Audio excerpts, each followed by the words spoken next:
Joe Torre, it's down to the final hours of decision-making. The good news is some things are falling in place. Like last night, Jimmy Key continued his amazing recovery with 6 solid innings. And today, Kenny Rogers will try to show he's healthy and ready to contribute. But Torre and his staff have precious little time to answer some other pressing questions like who's in the starting rotation and who's not? Who's in the bullpen? And when it comes to the bullpen, who's the lefty? That's just the pitching part of the puzzle. Forget about questions like second base. Tomorrow, it's the big move north. But for now, Joe Torre gets one more day in the sun to mull it all over.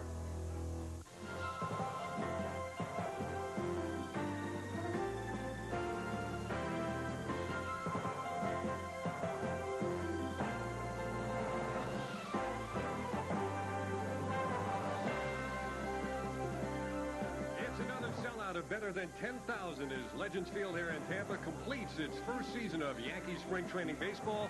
And today on MSG, it's the Mets and the Yankees meeting for the 103rd time. Paul Wilson, the rookie, will pitch for the Mets, and the veteran Kenny Rogers goes today for the Yankees. And hi again, everybody. Dave Cohn along with Jim Cott. As you know, this is Final Four Saturday. It's also the day in which Yankee manager Joe Torre has named his starting 5-man rotation. And, Kitty, there's shocking news about who has been omitted. If you think March Madness is down on the basketball courts these days, you have not been around Joe Torre's office. It is a bizarre situation. The Yankees signed Kenny Rogers to a multi-million-dollar 4-year deal to be a part of their starting rotation. He's been one of the best starters in the American League the last 3 years. But no, he will open the season in the bullpen. Why? Well, his spring training stats have not been outstanding, as you see, an ERA over 8. But still, you throw that out the window when you look at what he's done the last few years. Melito Perez cannot pitch out of the bullpen. Doc Gooden could not pitch out of the bullpen. Who can? Kenny Rogers. He led the league in appearances a few years ago. That's what the Yankees, that's the spin they're putting on it. The underlying story is if Melito Perez starts the season in the rotation, does fairly well, his stock goes up, they can offer him to another ball club. His market value is up. Believe me, Kenny Rogers will be in that starting rotation before too long. So what is Joe Torre's starting 5? Here it is. David Cohn opening day in Cleveland. Andy Pettitte gets the second game. Then the amazing Jimmy Key. Dwight Gooden is the 4th starter. And Melito Perez next Saturday, the 5th starter. Right, and you look at the bullpen now with no left-handers when camp opened. They've signed Steve Howe to a contract. Kenny Rogers is out there, and you see the good quintet of right-handers that Joe Torre has. Hey, where's Scott Kamenicki? Well, of course, Scott Kamenicki had elbow surgery after the season. His arm strength is not where the Yankees would like to have it be, so he'll start the season on the disabled list, and we probably will not see him start a game till early May. Now the second element, who's playing second base? You know that Pat Kelly is out. Tony Fernandez had surgery yesterday. Mariano Duncan's the starter, but Andy Fox could figure in. One of a few new faces on the Yankee roster when the season opens, and probably their best infield prospect. Andy Fox can play third, second, or short. That's how the Yankees will start the season. Fox and Robert Einhorn have been added. Matt Luke will be the extra outfielder because of Tim Raines being on the disabled list. And, of course, Bob Watson has been on the phone lines trying to make a trade for a second baseman. Mickey Morandini's name has come up. Chuck Knobloch, that was fantasy. No chance to get him. But you have the 1994 National League All-Star starting second baseman there in Mariano Duncan. So the Yankees are not as desperate as it might seem. Well, it's amazing to me because there'll be 10,000 people here today watching the starter Kenny Rogers, not knowing that he has been demoted to the Yankee bullpen. We'll be back with the opening pitch, starting lineups right after this on MSG.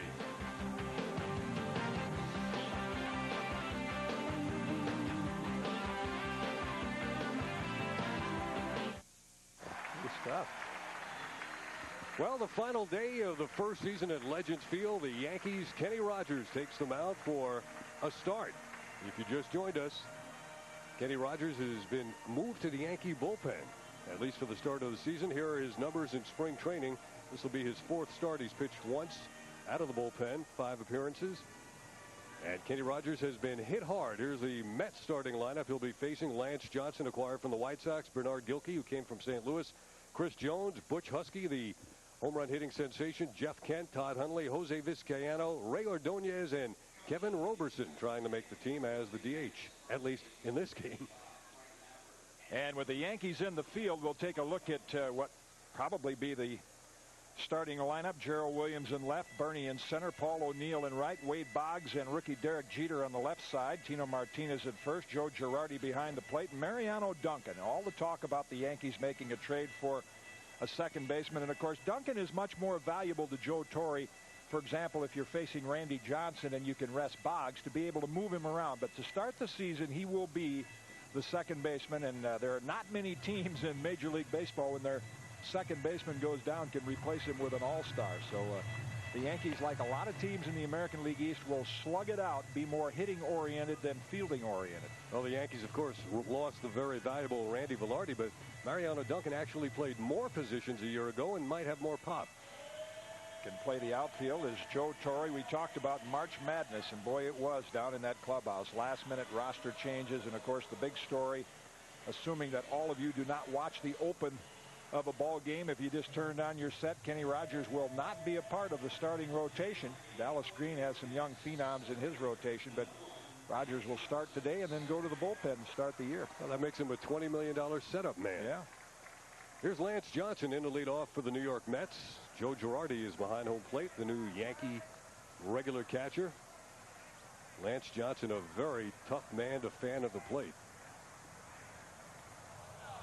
Against the lefty, Kenny Rogers. Right back to the box, and Kenny gets the first out the easy way. A good bit of trivia, Dave. If you asked baseball fans, did Wade Boggs lead the league in hits last year? Paul O'Neill, who led the American League in hits? It was Lance Johnson. So the Mets acquiring him as a free agent signing, got a good outfielder. Usually leads the league in triples or right near the top, and last year led the American League in hits. There's a new Met acquisition as well, Bernard Gilkey.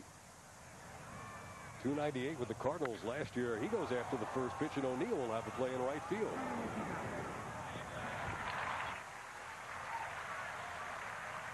That's how you like to start a game, right? Throw two pitches, get 2 outs. Love to start every game like that. 27 pitches. At that rate, Kenny Rogers, we may see him for 9 innings. Talk about a setup man that can pitch a complete game. Now here's Chris Jones, the right-handed hitting first baseman today for the Mets. Rico Brogna figures to be the Mets' regular first baseman. He's still hobbled a little bit, playing in some minor league games to get a lot of at-bats. But Chris Jones steps in and plays first today.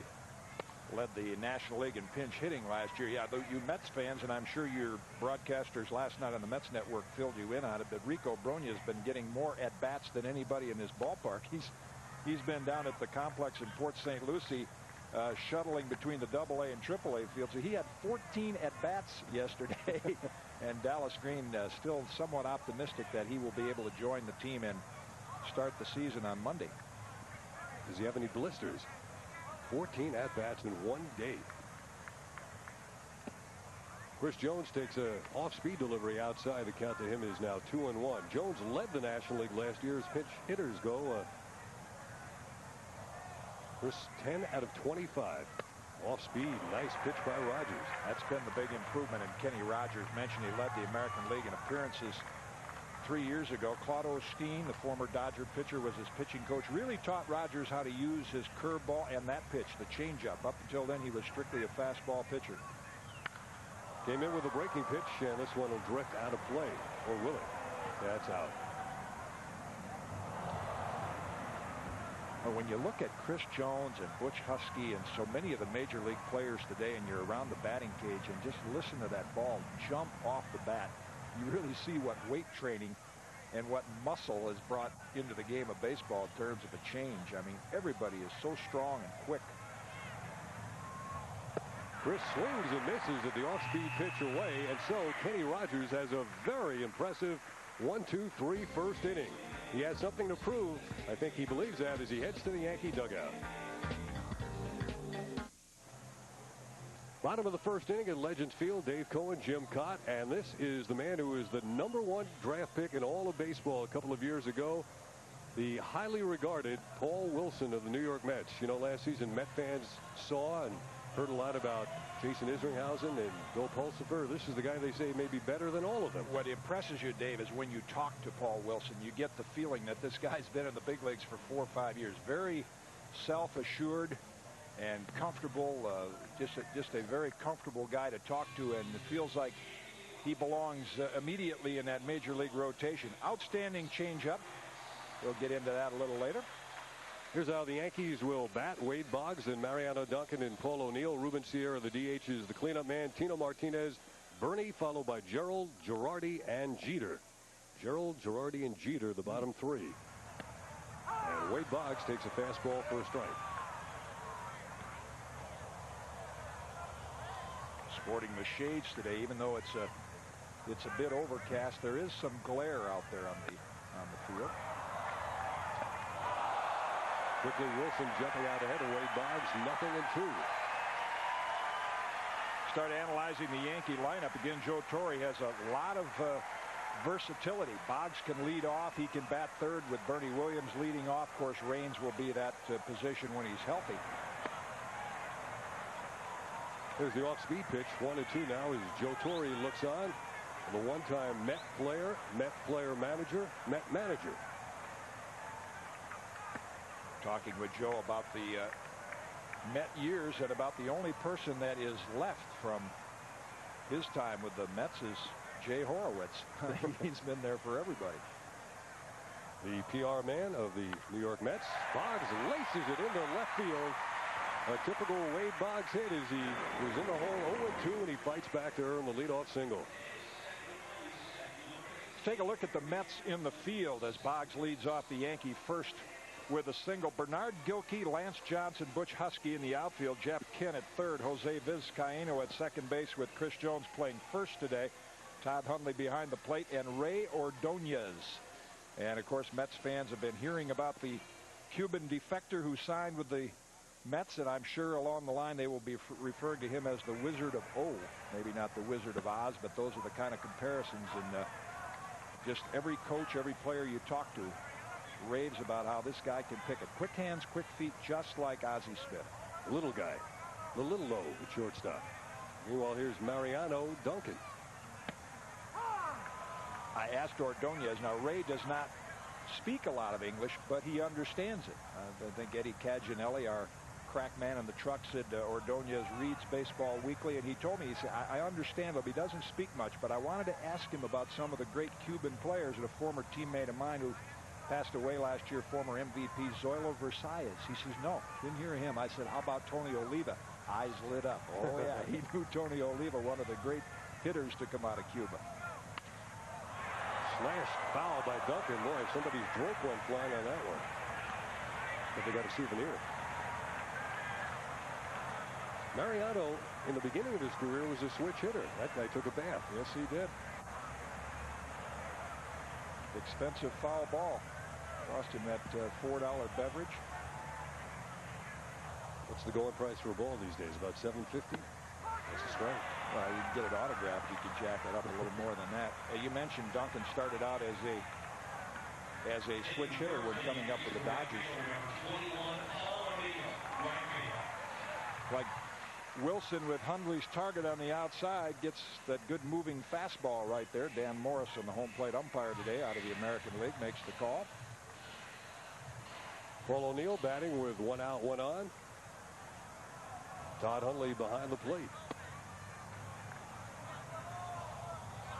Wilson's made one toss to first base. Didn't show an exceptional move. Might have been just a calling card move.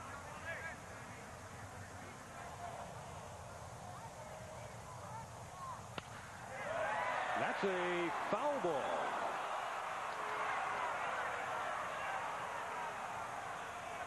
Here's Chris Jones at first base. Good training for Sam Holbrook, the first base umpire today. They need some tough calls in spring training also. You see Chris Jones make the dive, and it just missed the bag there at first base and went into foul territory. Sounded like Uke there for a minute. Just a bit outside. Jose Cardinal is the first base coach as Boggs leads off. Ordonez with a grab. Inside out swing, and no chance to double up Wade Boggs. Good piece of base running by Wade. You can already tell in 3 hitters watching Paul Wilson what an outstanding idea he has about pitching. Notice how he moves the fastball in and out and complements it with that good changeup. We're going to get a chance during the game to use one of our new features, Supervision, which tracks the speed of pitches out of the pitcher's hand every 10 feet. Show you the difference between the speed of a fastball and a changeup. And every 10 feet? Every 10 feet it will track the speed right down to home plate. Sierra now with 2 outs takes the breaking pitch for a strike. I watched about 4 innings last night of that, and it's fascinating. We hear so much about radar gun readings, and you just say, well, a guy throws 85. Well, when is the ball going 85? Out of his hand, halfway, when it gets there, and this will explain all those things. It's not the muzzle velocity, is it? Muzzle velocity. Right out of the chute. Yeah, the muzzle being the pitching hand. Yes.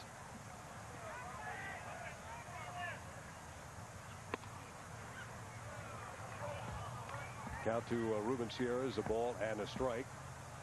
We'll get around to supervision in a little while. But for now, focus in on the Yankees and the Mets. Sierra shaded a little bit toward right center, as you saw. And Wilson keeping the pitches away from him. Good, another advantage of the versatility in Joe Torre's lineup, with Sierra being the designated hitter and a switch hitter with good power from both sides of the plate. And you back him up with a Tino Martinez against right-hand pitching. Short left, and now it's carrying fairly well. And there's Gilkey backing up to make the catch. Didn't look like it would go that far, but Gilkey played it. And after allowing 1 hit, the Yankees left 1 on. We've completed 1 at Tampa with a score. The Yankees nothing, the Mets nothing.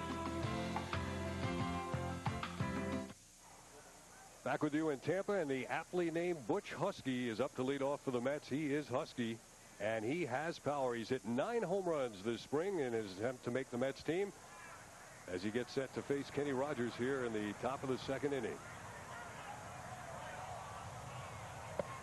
Yes, Husky, his attitude coming into spring training as he attempted to make this team. Well, I came in wanting to make the team. I didn't know whether if I'd be starting anywhere or not. My main goal was really just to win a job on the team, and things have worked out to where I'm going to be playing right field now, so I'm going to have to work my game in right field now and see what happens. What kind of right field are you going to be? I don't think I'm going to hurt our team any, but, you know, I'm not going to win a Gold Glove either. So I think I'll go out there and do a solid job out there. Butch Husky talking with our Michael Kay after lining out softly to second baseman Mariano Duncan.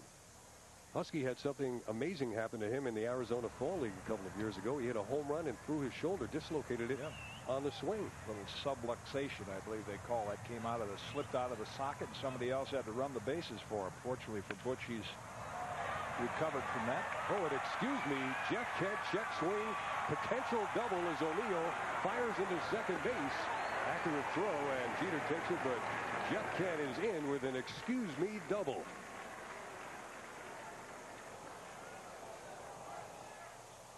And looks like he's having a tough time catching his breath down there. Here's the excuse me you talked about, Dave, right there. Oops, I want to hold up, but I can't, and got rewarded with that little bloop double down the right field line. Don't you hate that when you're a pitcher and that happens? You just hope that, from a pitcher's standpoint, that there's enough line drives at people to make up for it. Pitchers and hitters will argue endlessly about they never even up. Hitters don't think they get enough bloops to make up for the line drives. Pitchers think just the opposite. Here's the Mets catcher Todd Hundley, son of the former major leaguer Randy Hundley. Well, we saw a lot of that last year. The turnaround and fake to second base.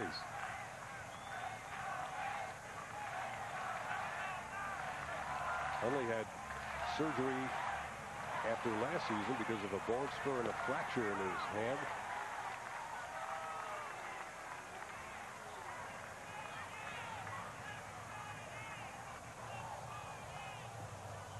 Mets and Yankees scoreless in the 2nd at Legends Field. Rogers spins the big curve, but it's high. There's that good curveball that Kenny Rogers had. The pitch that really helped him make the change from being a relief pitcher, where you can basically be a one-pitch pitcher. That good overhand curve and the changeup.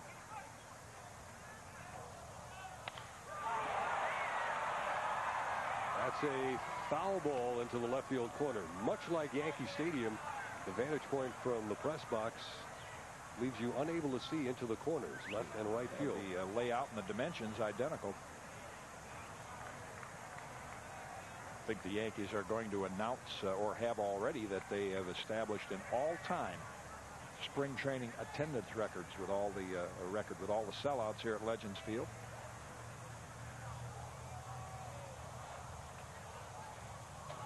Rogers keeping Jeff Kent close.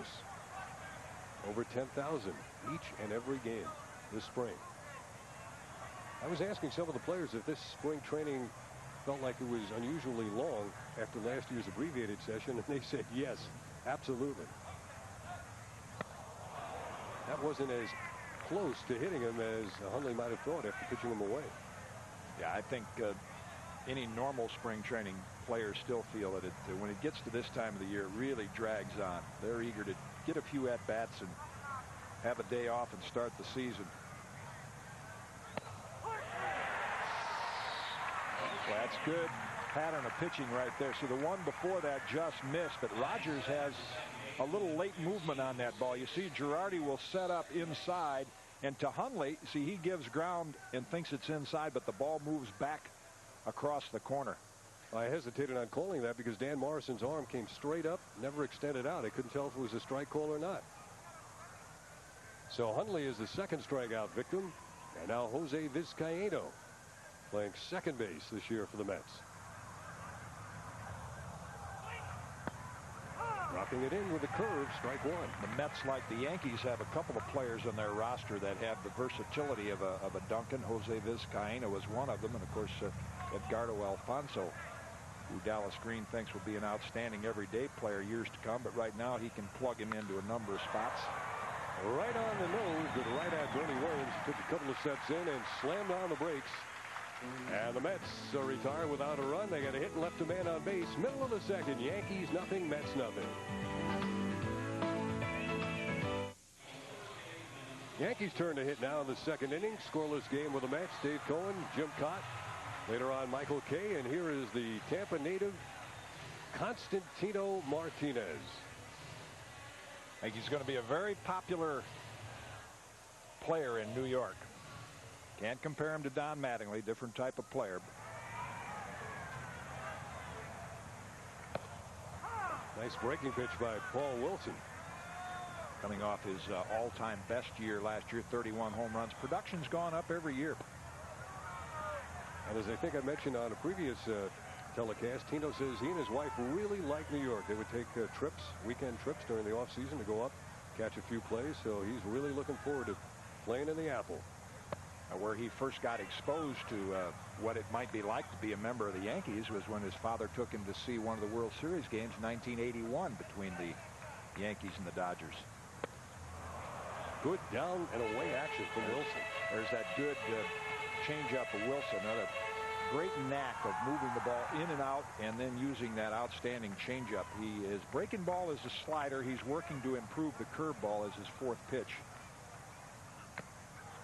Well, I can see what you mean when you say here's a young guy who really knows how to pitch. He's shown us movement on the fastball, movement with the off-speed pitch, and the slider. And I think I've seen him a couple of times on the Mets television network this year, and then what impresses you is his poise. Always seems like he's in control.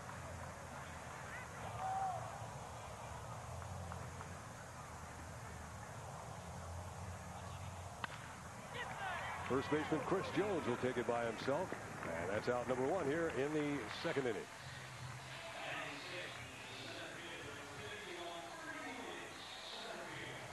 Well, Tino Martinez retired, but not only is he a native of the Tampa area, but his family has longtime ties to the cigar industry. Very popular here in Tampa over in the Ybor City section, and that's the cigar factory right down the street from Tino's home, where his grandfather has been a stockholder in that company for many years. Pretty appropriate to grow up in Tampa and be a part of the cigar industry. And Tino's the man they go to when they have a baby born in the family or some other occasion they want to celebrate. Hey, nice segue, because I think we have something to say about a baby being born on our MSG family. Mike and Maureen Santini, Mike, our associate producer, missing this weekend because he and Maureen celebrating the birth of their new son, Patrick Thomas. A big one. Yep, 8-pounder. He'll be ready for the Final Four in about 18 years. So congratulations to Mike and Maureen, and we'll see Michael in Cleveland. Oh, he's making the trip so soon, huh? Getting out of those 2 a.m. feeders. Yeah, he doesn't have the same latitude that a major league player has. When you take 8 or 10 days off, you got to get right back to work. Live by Bernie Williams into center field. Lance Johnson returning it. Bernie with a single to center field, batting left-handed, the Yankees' second hit of the game. Now we'll get a chance perhaps to see Bernie Williams and see if he's made any improvements in his base stealing ability. In the meantime, a look at the Hall of Fame radio broadcaster of the New York Mets, Bob Murphy. Been there since the start for the Mets. As Tom Durkin says when he calls those races, been there at the front every step of the way. That's what Murphy's done for the New York Mets in the radio booth. Always a nice experience to come to the ballpark and exchange stories with Murph. Ernie drawing a throw. Murph started in '62 with the Mets. Before that, he was with the Red Sox and I believe the Orioles also. Got a couple of original Mets in the ballpark today. One in a Yankee uniform. Yeah. He's been in a few uniforms in his career. Don Zimmer was the third baseman for the Mets opening day 1962. He batted in the 7-hole on that day.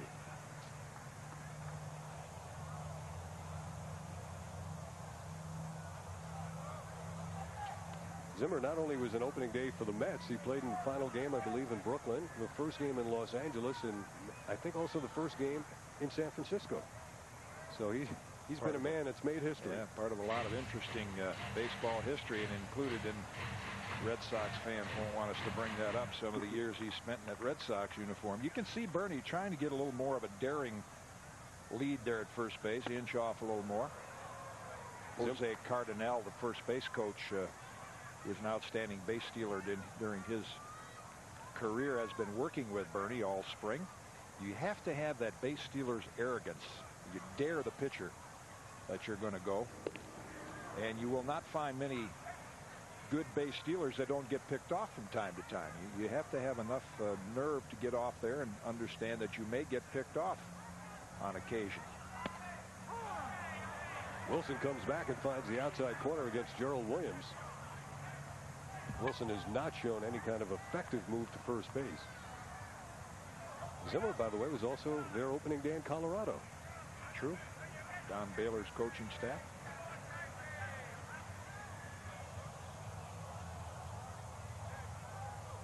He's going. And Williams, Gerald that is, lifts it to short left. Bernie has to retreat. There may be a play on him, and he is back in time as Jones's foot may have come off the base. Now, did Bernie Williams touch second? Yeah, the Mets are going to get the ball tagged second base. I don't think Bernie retraced his steps. Richie Garcia is saying he's got up. Now they're going to argue with him. There's the play at first where Chris Jones trying to stretch out. Let's track Bernie. See, he gets decoyed at second base, makes the slide, goes past the bag. See, he never retraced his steps. He should be called out. He gets back in at first, but he never retraced his steps.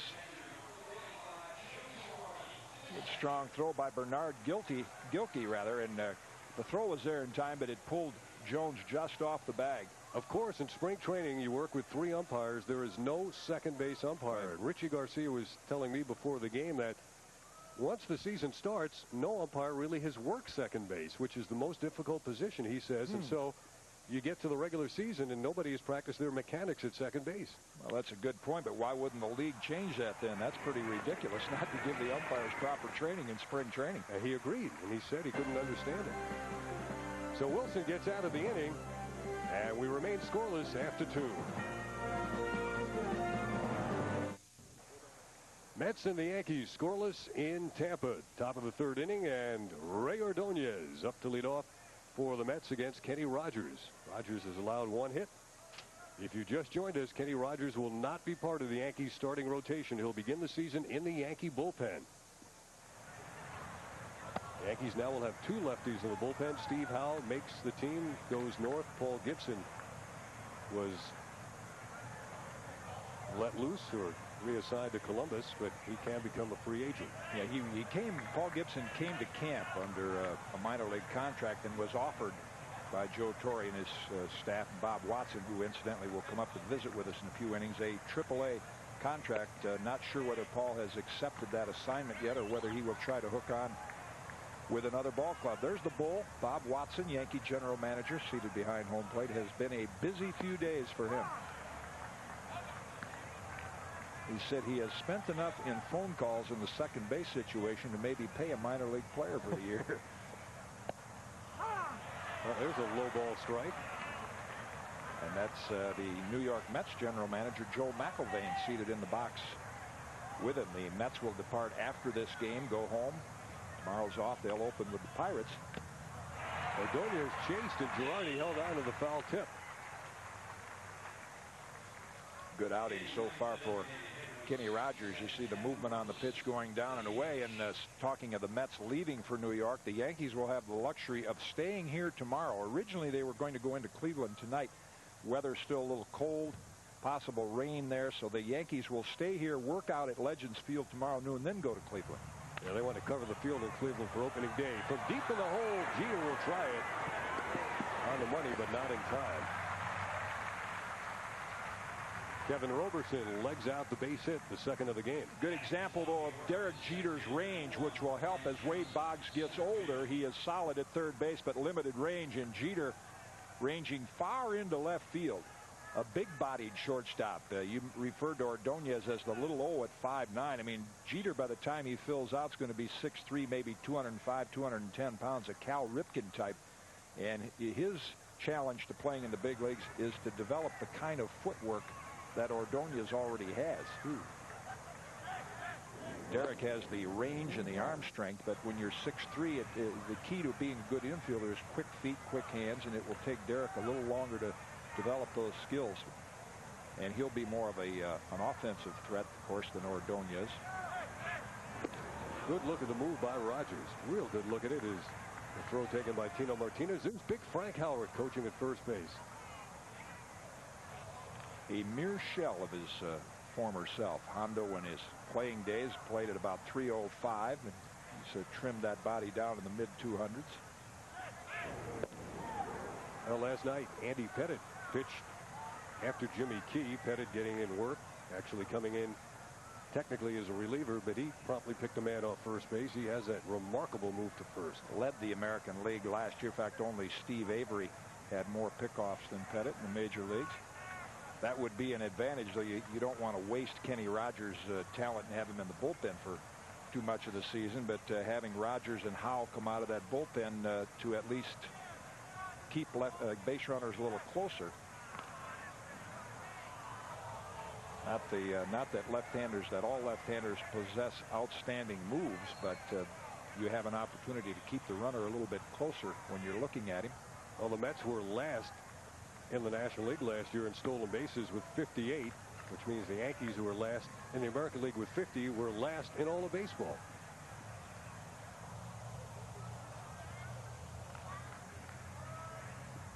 Lance Johnson doesn't take too many pitches at the plate. He doesn't strike out much, but he also doesn't walk very much. Gerald Williams. Oh, he jumped over the fence and he caught it.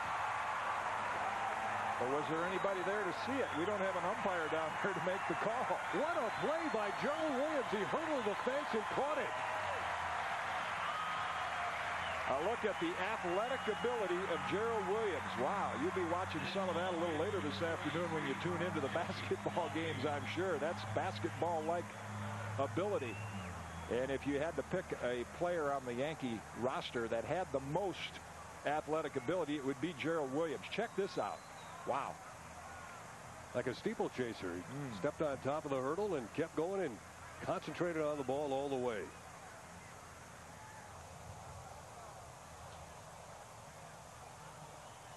Now Bernard Gilkey. Joe Girardi behind the plate with a stop of the ball in the dirt and a check of the runner at first base. Gilkey saw only one pitch before flying to right. Nice acquisition by the Cardinals. As Bernard said, he got a chance to live his dream growing up in St. Louis and playing for the Cardinals, but he says time to move on. Kenny Rogers looking very sharp on the toss to Tino Martinez. And the Mets remain scoreless through 3 innings. And what a play by this man, Gerald Williams. He'll be the Yankees' opening day starter in left field.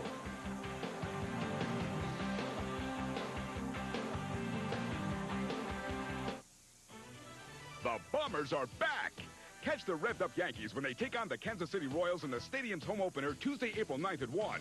All fans will take home a commemorative opening day cap, compliments of True Value hardware, plus a scratch-off card which could win a variety of prizes. The Yanks and the Royals meet again on Thursday, April 11th at 1, and students with a valid ID can buy tickets to this game at half price. So be there when the boys come marching home. We'll see you at the stadium. There's the man who made the stellar play in left field. Here it is again, Gerald Williams, ranging into foul territory, keeps his eye on the ball and his foot on the top of the railing, and he makes the grab. Great anticipation. I mean, I've said before, if you're Gerald Williams is an exceptional athlete, but if you're just a decent athlete with hard work, you can become a good outfielder. I think Ruben was telling him about a similar play he made. I don't think so. Now Derek Jeter. Wow. Take your glove. It's nice to be close to the action at a ballpark, but the way that ball travels these days, with the athletes being bigger and stronger. Like Hoppy caught that one. Hopalong Cassidy, one of the Yankees minor league coaches. And a former Heisman Trophy winner at Ohio State. Derek Jeter and Ray Ordonez. They'll capture some highlights in New York. It should be interesting as the season goes on as you look at Hopalong Cassidy, who hopped out of the way of that one. Steve Donahue, the Yankee assistant trainer there as well. Paul Wilson pitching to Derek Jeter. We're in the bottom of the 3rd inning, a 2-2 count, no score, the Yankees and the Mets. Up the middle, and Ordonez throws out his opposing shortstop in the battle of the New York rookie shortstop. Well, we've talked about him and what the Mets fans will get a chance to see. They begin to make a lot of comparisons to Ozzie Smith. I think Ray Ordonez will just make his own mark in this game. Quick feet, quick hands, an example of how valuable they are to a middle infielder.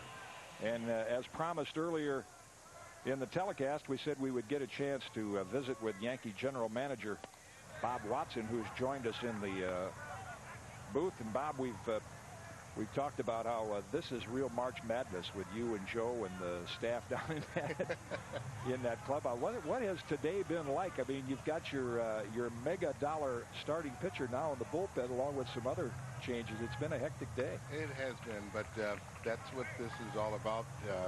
You know, we're in charge to put the best team possible on the field. You know, with the starting pitcher going into the bullpen, you know, he got hurt. And you know, as a pitcher, when you lose 11 or 12 days, you're behind. But he is still valuable to us. He's not far behind where he can't help us in the bullpen. And we're going to try to, you know, to juggle this around a little bit to see where we are. We have to do some evaluations. We got to make sure that Key and Dwight Gooden and Melito Perez is healthy. You know, and if he, you know, he's there, he can move right in. We have another guy on the DL today that we're probably going to do.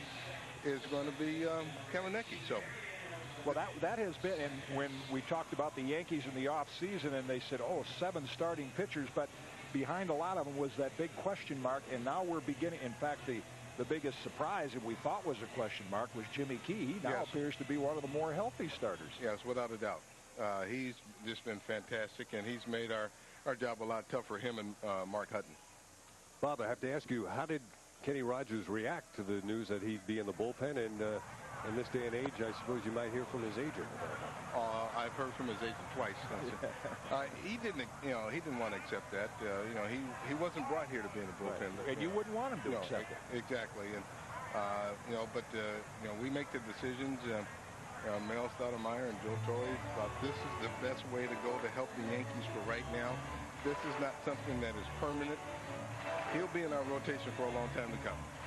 And I'm sure you're hoping that with Melito, if he has a healthy outing tomorrow and get off to a good start, when all your starters are healthy, it only improves their market value when you do want to go. Exactly.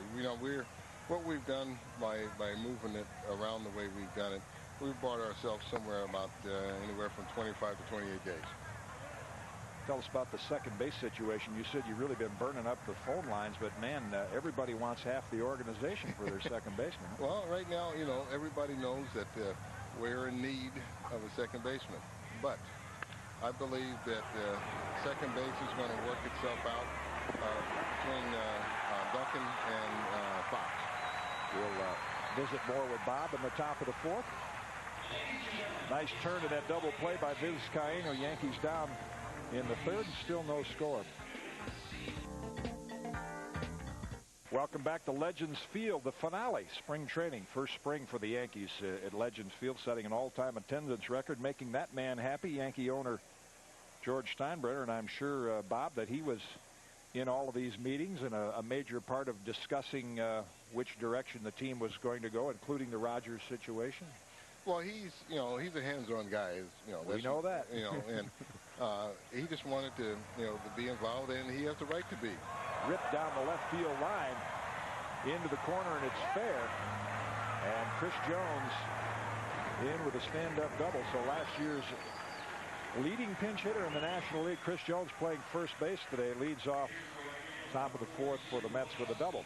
Coming out of high school, Chris was supposed to be the quarterback for Rutgers. He turned down at the last minute a football scholarship to sign with the Reds. I mean, you're a big man yourself, and they called you the Bull when you played, but you look at the size of these guys now and the way the ball jumps off the bat. It is unbelievable. I tell you what, the weights have really helped out. When you and I came along, you weren't supposed to touch a weight. Don't swim and don't lift weights. Right. Well, these guys, use the technology to their advantage, and rightly so when they can really help a club and help themselves both with their careers and financially. Butch Husky, you missed it. We mentioned he has 9 home runs this spring, which breaks the Mets spring record. Ripped at Duncan, and it gets away from him. Jones will advance to third, and Husky reaches first on the shot right at Duncan. Husky with 9 home runs. That breaks Dave Kingman's former Met, his record back in the mid-70s. I tell you what, the one he hit last night, you could cut it up and have 9 on it. He really crunched that ball over the scoreboard. As we see that play right there, I would imagine when I analyze this ball club, that's one area that you have to kind of hold your breath about. Right. They're not going to catch the ball as well as last year's team. Well, that's a concern. That's something that's duly noted.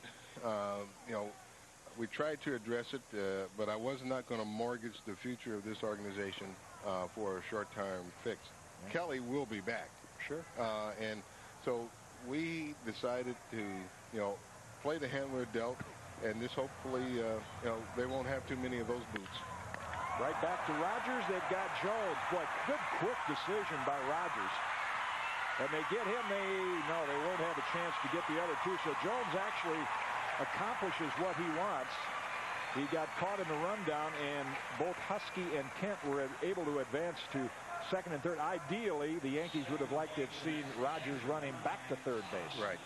Kenny ran right at him to force the runner's option, and then he has him going back. And I just don't throw the ball there. Just keep running him back a little bit longer. Right. And they would have kept the double play in order. But they do get the lead out as Girardi makes the tag, first out of the inning. Bob, I want to ask you about Joe Girardi there behind the plate. Has he been what you've expected in acquiring him defensively as a catcher? Without a doubt. There's no looking back on that move. Joe Torre and his pitching staff, pitching coach, all pleased with the way he's handled the staff. And what we get offensively is going to be a plus. He's not a dog offensively either. So, and he has some foot speed. So we're pleased with the move. Big swing by Hundley on the apparent off-speed pitch by Rogers in for a strike. You got a little versatility in that lineup with Girardi, who can move up and down, and even Bernie Williams. Bernie's hit 7th and 8th before, and mine hit at the top of the lineup. Have you seen enough of him over the years to see whether he has made some strides in his base running ability this spring? Well, that's something that Jose Cardinal and Willie Randolph have really zeroed in on him this spring.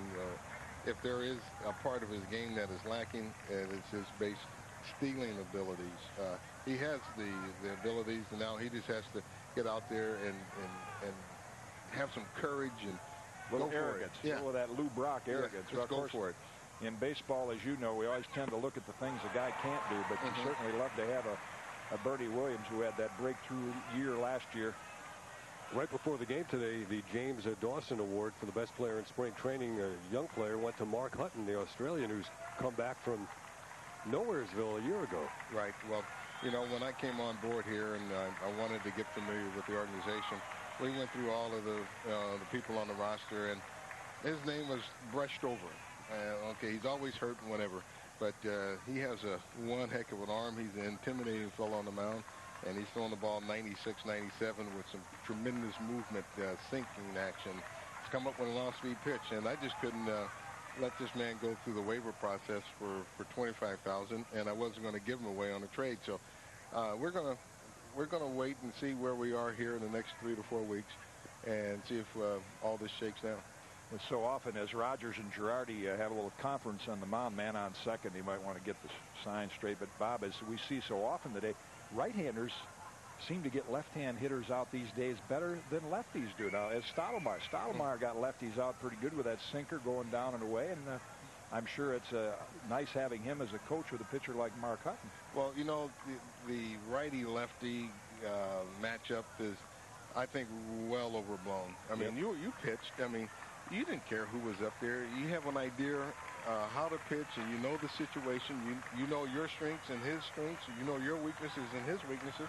We're professionals. You should be able to get guys out. Rogers curveball and a check swing by Hundley out of play. So to bring you up to date on the game situation, still no score. Top of the fourth with a man out and 2 men on. Husky at third, Kent at second, and Todd Hundley is in the batter's box with a count of 1 and 2. We're visiting with Bob Watson, Yankee general manager. If you missed the announcement today, Kenny Rogers, today's starter, will really not be a part of the Yankee rotation the first go-around. He will start the season in the bullpen. Good fastball. Boy, I'll tell you, is this as sharp as he's looked today? I mean, he's doing an excellent job of mixing the curve and the change. And the high blazer puts Hundley away, second out of the inning. I believe he might have a little vengeance in his heart. As you said, when you had to tell him to go to the bullpen, and Joe Torre said it very accurately. He said, you can say anything you want. I'd prefer you not really say too much about my wife and kids, but I understand you're not going to be happy and vent your feelings, but this is the way it's going to be. Yeah. And I applaud a manager and a general manager, because in today's game, it seems we hear the expression, it's run by the agents, and you can't be intimidated by players' agents. Well, that's, you know, I made a statement some time ago when we were doing the replacement business, and we brought up a replacement player. Shot to Bernie. The inning will be over. See if Bob could stick around for one more half inning. And 3.5. Rogers has pitched very effectively. Works out of that 2-out, no-out jam. 3.5, no score here at Legends Field.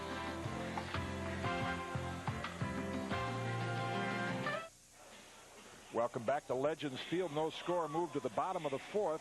Along with Dave Cohen, I'm Jim Cott. Bob Watson, Yankee general manager, joining us for another half inning. We've talked a lot about the pitching situation and second base, and let's touch on the young shortstop that's been given the job in Derek Jeter, and what his progress or lack of has been this spring.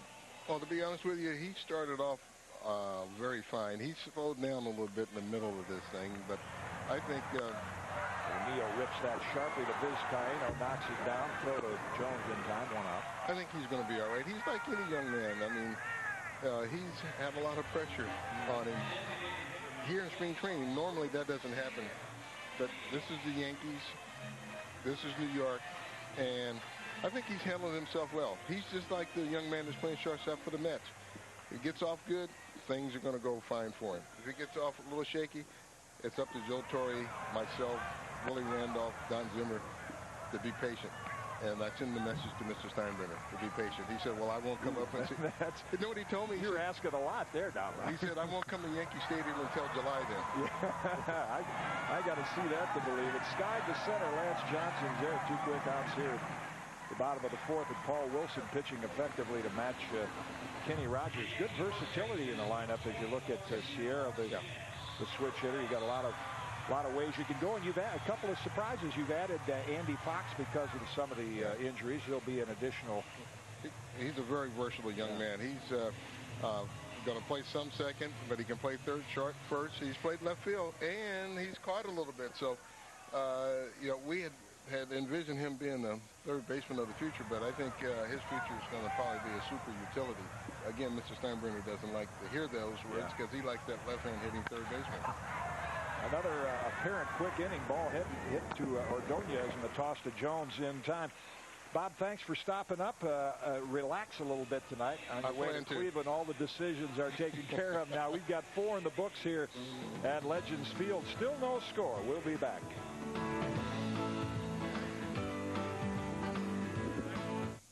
Spring has sprung. Baseball's back, and the 96 Yankees are ready for action. Catch Boggs, Cone, O'Neill, and company as they battle the Texas Rangers in the first weekend series at the stadium, Friday, April 12th at 7:30, and Saturday and Sunday, April 13th and 14th at 1:30. On the 12th, students with a valid ID can buy any available seat for half price. On the 13th and 14th, it's calendar weekend, and all fans in attendance will take home a 96 Yankees calendar, compliments of White Rose food. Get your tickets now. We move to the top of the 5th here on MSG, the final game of spring training for the Yankees here at Legends Field. And a reminder, of course, the season will open on Monday in Cleveland, but our first game here on MSG, you can tune in on Wednesday at 7 p.m. The Yankees get back into the swing of things. They'll be on the road against those Indians and Albert Bell. Pre-game coverage will start at 6:30 p.m. with Yankees scorecard, all here on MSG, and a nice pitching match. Yeah, a real good one. Andy Pettitte for the Yankees and Jack McDowell for the Cleveland Indians. Wow. Rogers to Ordonez in for a strike. Reminds me in the late 40s when my dad, who was such an avid fan, drove all the way from Michigan down to watch those Yankees and Indians with Reynolds and Rashi against Lemon and Wynn. And, of course, when you look at the opening series, a couple of hops toward Derek Jeter and the toss to Martinez in time. Ordonez is first out of the inning. You have as good a matchup as you can have all year when you look at the Indians and the Yankees with Cone and Martinez, Pettitte and McDowell, and now Jimmy Key and Oro Hershiser. Wow. I don't think there's any other series around Major League Baseball that can match those kind of pitching matchups. I'm really looking forward to watching the opener, Yankees and the Indians, and then we'll have that second game. I guess Kenny Rogers, by being now moved to the bullpen, will not get a chance to pitch, at least as a starter, when he goes back to Texas for the first time. But if you look at the rotation, I mean, Doc Gooden, everybody pulling for Doc to make a good comeback. Nice curveball there. That's 1-1 to Kevin Roberson. There's a pretty good chance in either the Gooden game or the Perez game that Kenny Rogers will be coming out of that bullpen. Nice curveball there. 1-2. So if he came out of the pen after 5 innings and worked 3 or 4 innings himself, I think he would be more apt to be a long man, as you see Doc Gooden looking on. Rogers takes a shot at the inside corner with the fastball, misses. Now 2-2 to Roberson. There have only been 2 pitchers in the last 49 years, another inside fastball, to lead their league in appearances out of the bullpen one year and then become a regular starter the next year. Kenny Rogers, who is the only non-knuckleball pitcher to do it. And that gives you a little hint as to who the other one might be. A former teammate of mine with the White Sox back in the 70s, Wilbur Wood, who was exclusively a reliever, led the American League in appearances, I believe, in 71, and then became a 20-game winner as a starter. And the trick, of course, Wilbur was a knuckleball pitcher, but the trick or the key for Rogers, and we mentioned earlier the help that he received from Claude Osteen, his pitching coach then in Texas, was the ability to use the second and third pitch, the curve and the changeup. Those of you not real familiar with Rogers' background, he was an outfielder in high school.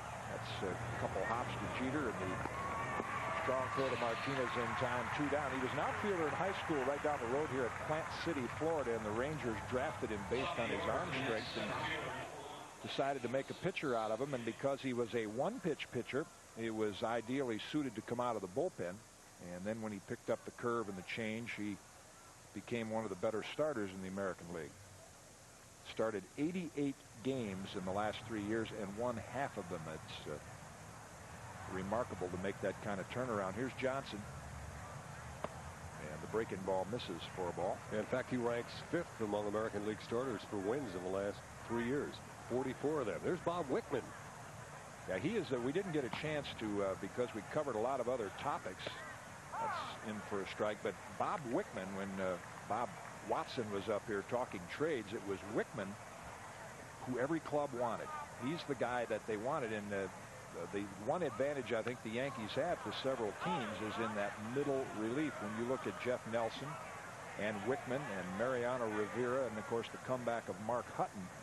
And Joe Torre just said, we don't want to let this guy go. He could be too valuable. But every team wanted to include Wickman in a deal, as well as maybe Ruben Rivera or Matt Drews, one of their top pitching prospects. 1-2.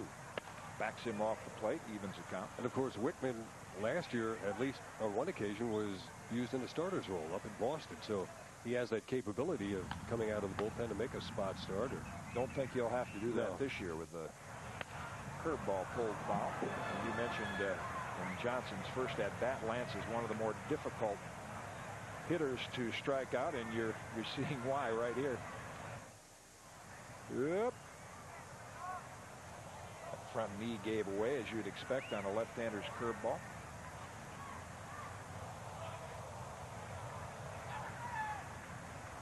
Girardi moves outside sharply and into left center. Nice at bat by Lance Johnson. Rogers got the fastball up, and 4th hit of the game for the Mets. A 2-out single here in the top of the 5th. That's a good reason why he was the American League hit leader a year ago. Look at the long stride, but he keeps the bat back, and he goes with the pitch and singles into center field. And now we'll probably get a chance to see Rogers work a little on his move to first base. With 2 out, Johnson would be a base-stealing threat. He had 40 a year ago, only got caught 6 times. Bernard Gilkey steps in. Oh, there's the slide step. Right field, and O'Neill will make it to knee-high catch. So hit sharply by Bernard Gilkey. Another effective inning by Kenny Rogers. We're halfway home here at Legends Field. 4.5 between the Mets and the Yankees. Still no score. No score at the bottom of the 5th inning. Both starters still on here. Kenny Rogers for the Yankees and right-hand rookie sensation Paul Wilson. Watch the slide step by Kenny Rogers. He barely picks the leg up. And sometimes as a result of that, the hitter's not quite, see, the bat is not quite back, and Gilkey a little bit late on the swing. Although I'm not an advocate of the slide step and what it does to your stuff. Sometimes you catch the hitter not quite ready, and that was the case in that at bat. You mentioned last year a lot of hitters who lift their leg, time it with a pitcher lifting his leg, and that time you saw his foot barely came off the ground. Bernie Williams coming off that breakthrough year last year, hitting .307. The best hitter in the American League the last half of the year takes the off-speed pitch from Wilson in for a strike. Boy, what a dream for Dallas Green to look out on that mound every day and see a young phenom. Of course, they're waiting for lefty Bill Pulsipher to recover from the elbow problem, but Dallas and his pitching coach Greg Pavlik seated to his left. Saw Jason Isringhausen last night, got roughed up a little bit, but who cares in March. And Wilson with that good fastball there to run the count to 1-2. I haven't seen Pulsipher pitch this spring. He's been hurt most of the time, but as you watch Wilson, it is amazing the composure and the poise and just the pitching knowledge that he seems to have for a young player. Ooh, that's something that they'll probably watch right there.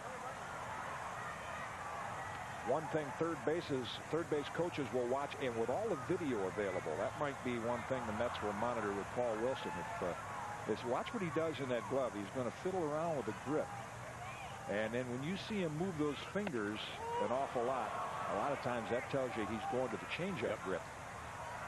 That's why you see a lot of pitchers will put that hand all the way in the glove.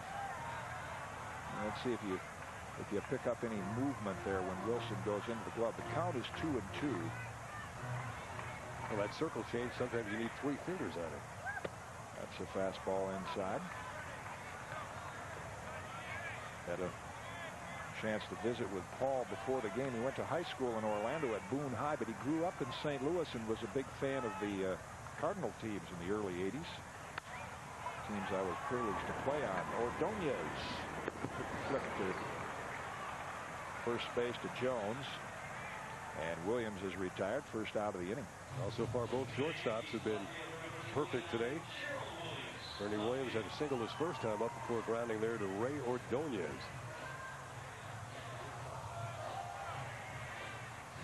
Gerald Williams, if you missed the earlier catch, what an NBA type catch down the left field line where he had to scale the wall and still make the play. Fouls the first pitch behind home plate, strike one. Gerald will open the season as the Yankee left fielder with Tim Raines on the disabled list. And if you missed some of the changes, you haven't been with us the entire game, we'll bring you up to date on them. Matt Luke has been added to the 25-man roster. He will open the season as the fourth outfielder. Played AAA ball last year for the Yankees at Columbus until the ranged thumb heals. That's outside for a ball. Robert Einhorn and Andy Fox. Joe Torre and Reggie Jackson look at the action outside the dugout here today. They've been added. That misses 2-1. And Steve Howe has been signed to a major league contract. Yankees will carry 12 pitchers. Low for a ball, 3-1. And this is what the roster will look like exclusive of pitchers. Tino Martinez, Mariano Duncan, Derek Jeter, and Wade Boggs. Of course, the starting lineup. Williams fouls that out of play, and the count is full. With Fox and Einhorn being added, and O'Neill and the Williams, Bernie and Gerald, Matt Luke, catchers Girardi and Leyritz. It really limits Joe Torre's bench strength when you have to carry 12 pitchers in a league with a designated hitter. I know at the beginning of spring training he had talked about using a third catcher, carrying a third catcher. Mark Ronan was let go, and then the Yankees got him back and then offered to send him down to Columbus, and he turned that down to become a free agent. So they'll go with the two catchers, and Joe Torre had talked about needing a third catcher if you use Leyritz in the field. Spanked into center field. Nice at bat by Gerald Williams. See, he's now getting a chance to play against right-hand pitchers, and you get the knock on your ability to say, well, you can't hit right-handers, but when you get a chance to play against them, here's the supervision aspect of our telecast we were talking about earlier. Note how the ball comes out of Paul Wilson's hands at 91 miles an hour, but by the time it gets to home plate, it's really 85. And that had a down break of 4 inches, and it also broke laterally. So they really had their technology perfected. I've seen this in action now on and off for about 10 years, supervision. And after watching it last night, I'm convinced that it could be a very important tool for major league teams to use. See, when you just hear the jugs gun reading or a radar gun reading, you say, well, this guy threw 85. When was it 85? Was it halfway there or out of his hand? And now with supervision, you can see with the speed when it comes out of the hand and what it is when it gets down to home plate, which is consistently 6 to 7 miles an hour less. Pitch out, nothing doing. Yeah, I was interested, will be interested to see what the difference is between the muzzle velocity and hitting the catcher's glove. And what's the smallest? Well, so far, the ones they've tracked, they've told me that John Smoltz, the right-hander from the Atlanta Braves, has about a 4-mile-an-hour difference. But I'm curious to see what Randy Johnson's readout would be. But it has been pretty consistent that from the time the ball comes out of the hand till it gets to home plate, it loses about 6 to 7 miles an hour. Hit well, right field. Husky lumbering over toward the line, and he makes the grab for the second out. Yeah, last night Girardi hit a home run to left field. He tomahawked a high fastball over the left field wall. Another look at that pitch. And see, that started at 88, ended up at 81. That would tell you it's a fastball. Had a little movement on it. You see the 5-inch down break at the end and a 3-inch lateral break. That is picked up. The break of the ball is picked up from about 25 feet out on into home plate. It's not to overwhelm you with a lot of technology, but it's called triangulation. They have a camera up here on the third base side, one on the first base side, and they intersect with a point behind home plate. That makes the triangle, and I understand it's the same way they track airplanes, and so it's pretty sophisticated equipment. So if I get caught in radar on the highway, I can tell the officer, well, that was when I left. Right. But when I got here, I was only doing 52. It was 55 when I put my foot on the accelerator. By the time you caught, it was only 47. That pitch fouled out of play by Jeter, and one strike count to Derek with 2 down here in the 5th. Yankees had the hit and run on him then. Looked like the slider from Paul Wilson, and it's 0-2. Very impressive performance by the young right-hander, soon to be 23.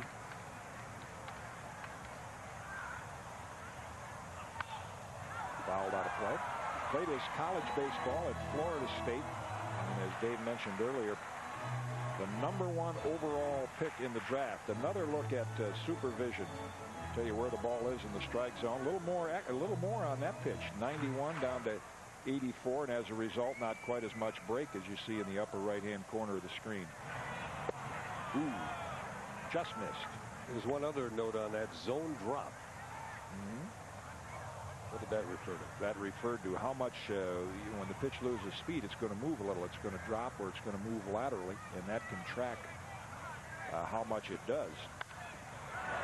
Jeter with a 2-out single in the right field. Williams will make the turn and hold at second. So the Yankees here with a 2-on, 2-out threat in the bottom of the 5th. It's now even at 4 apiece. Supervision kind of reminds me of that Ken Griffey video game we played a couple of weeks ago. That's right, the Nintendo game. Mentioned Paul Wilson about to be 23. Actually, he turned 23 2 days ago. So he is now 23 years of age. He was originally drafted by the Pittsburgh Pirates, but his father insisted he go to college. Good move. Get some experience in good Division I competition. Certainly paid off for Paul. Here's Boggs with 2 down.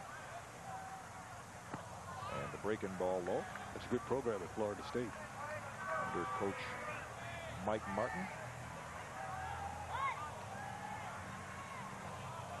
There are your runners. Jeter's at first, getting some instruction from first base coach Jose Cardinal, and Gerald Williams is at second here with 2 down in the Yankee 5th. Good fastball. Ball and a strike. Well, Boggs has been up twice and reached each time. A little look of consternation on his face after that last call. No glasses this time. That's right. He had the designer shades on the first at bat. There was a little more glare. Nice block by Hundley. Well, you don't pay particular attention to the results, wins, losses, batting average, but it's these games that, and Paul O'Neill discussed it with me this morning. He said, I don't care what my average is, but I just want to feel good about being comfortable at the plate and having good swings going into the start of the season. He got 2 knocks last night, and Boggs has a couple today.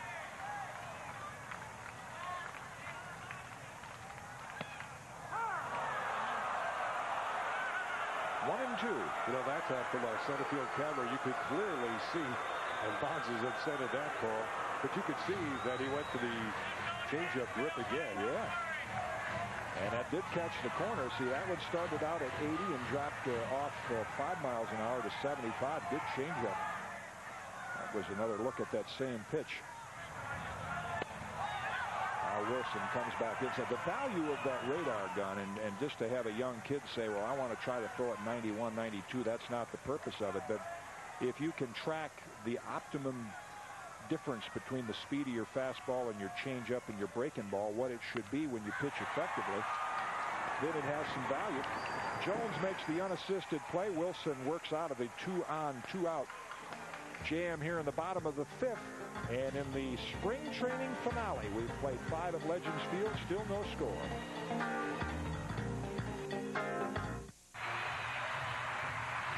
No score. Welcome back to Legends Field. We move to the top of the 6th inning, and a very festive crowd here and enthusiastic. They were getting into it with the ground crew. A black tie affair here at Legends Field to the tune of YMCA. Even had Wade Boggs getting into the YMCA act. Tuxedo ground crew. Yeah. Well, it's been a banner spring for the Yankees, setting an all-time attendance record here at Legends Field. Yankees making a couple of changes here now, Jim, as we go to the 6th inning. A new battery. Bob Wickman will come on to take over the pitching, and Jim Leyritz will do the catching. 5 very effective innings by Kenny Rogers. I think General Manager Bob Watson was right. There was a little grudge in those pitches by Rogers after having been told before the game that he will start the season in the bullpen.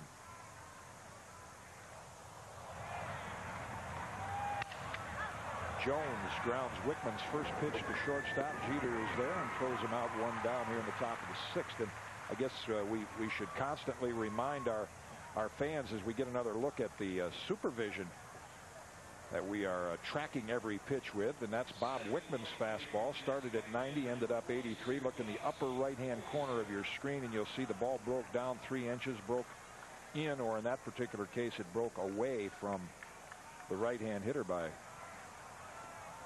couple of inches. Kenny Rogers, 5 innings, just 4 hits, struck out 4, walked none. Far and away his sharpest, most effective pitching of the spring. And had good command of all of his pitches. Used the curveball and the change. Ooh, big swing by Husky, and he fouled that straight back, 1-1. Butch Husky with 9 home runs this spring. Only Andres Galarraga hit more. He got 10, but that was in Arizona in the thin air. Slider hangs high, 2-1. Want to update many of you that have not been with us for the entire game, just tuning in and out from time to time, that you caught the announcement of Rogers starting the year in the bullpen. Boggs on a high hop flags that one down. The toss to Martinez in time. 2 outs here in the top of the 6th. The rotation is set when the Yankees meet the Indians Monday. Of course, opening day. David Cone will face Dennis Martinez. Then a day off in case it rains on Monday. Opener will be pushed back to Tuesday. Then you'll see Andy Pettitte and former Yankee Jack McDowell hook up on Wednesday. We'll have that game for you here on MSG, as well as the Thursday afternoon game. Jimmy Key, yes, Jimmy Key has made it all the way back from the surgery. He'll face Oral Hershiser. And then in Texas on Friday night, Dwight Gooden. Saturday will be Melito Perez. And if you're lucky enough to have a ticket to opening day at Yankee Stadium, the scheduled starter will be Jimmy Key. An unbelievable comeback story to see him bounce back from the off-season surgery. And when you look now at the Yankee bullpen with Kenny Rogers starting the year there and Steve Howe being signed to a major league contract, and the 5 right-handers, those of you that follow the Yankees notice there is a name missing, Scott Kamenicki, and he'll start the year on the disabled list. Coming off right after the season last year, Scott had surgery to remove some bone chips from his elbow, and nothing wrong with the arm except the arm strength is not quite there. And the underlying story with both Perez and Kamenicki is to get them healthy, to increase their market value, and then if Gooden and Key are okay, the Yankees will have some strength from which to trade with their starting pitchers. Nice inning by Wickman. Gets Kent on the breaking ball to end the top of the 6th on a strikeout. 5.5 in the books here at Legends Field. Still no score. Back after these messages.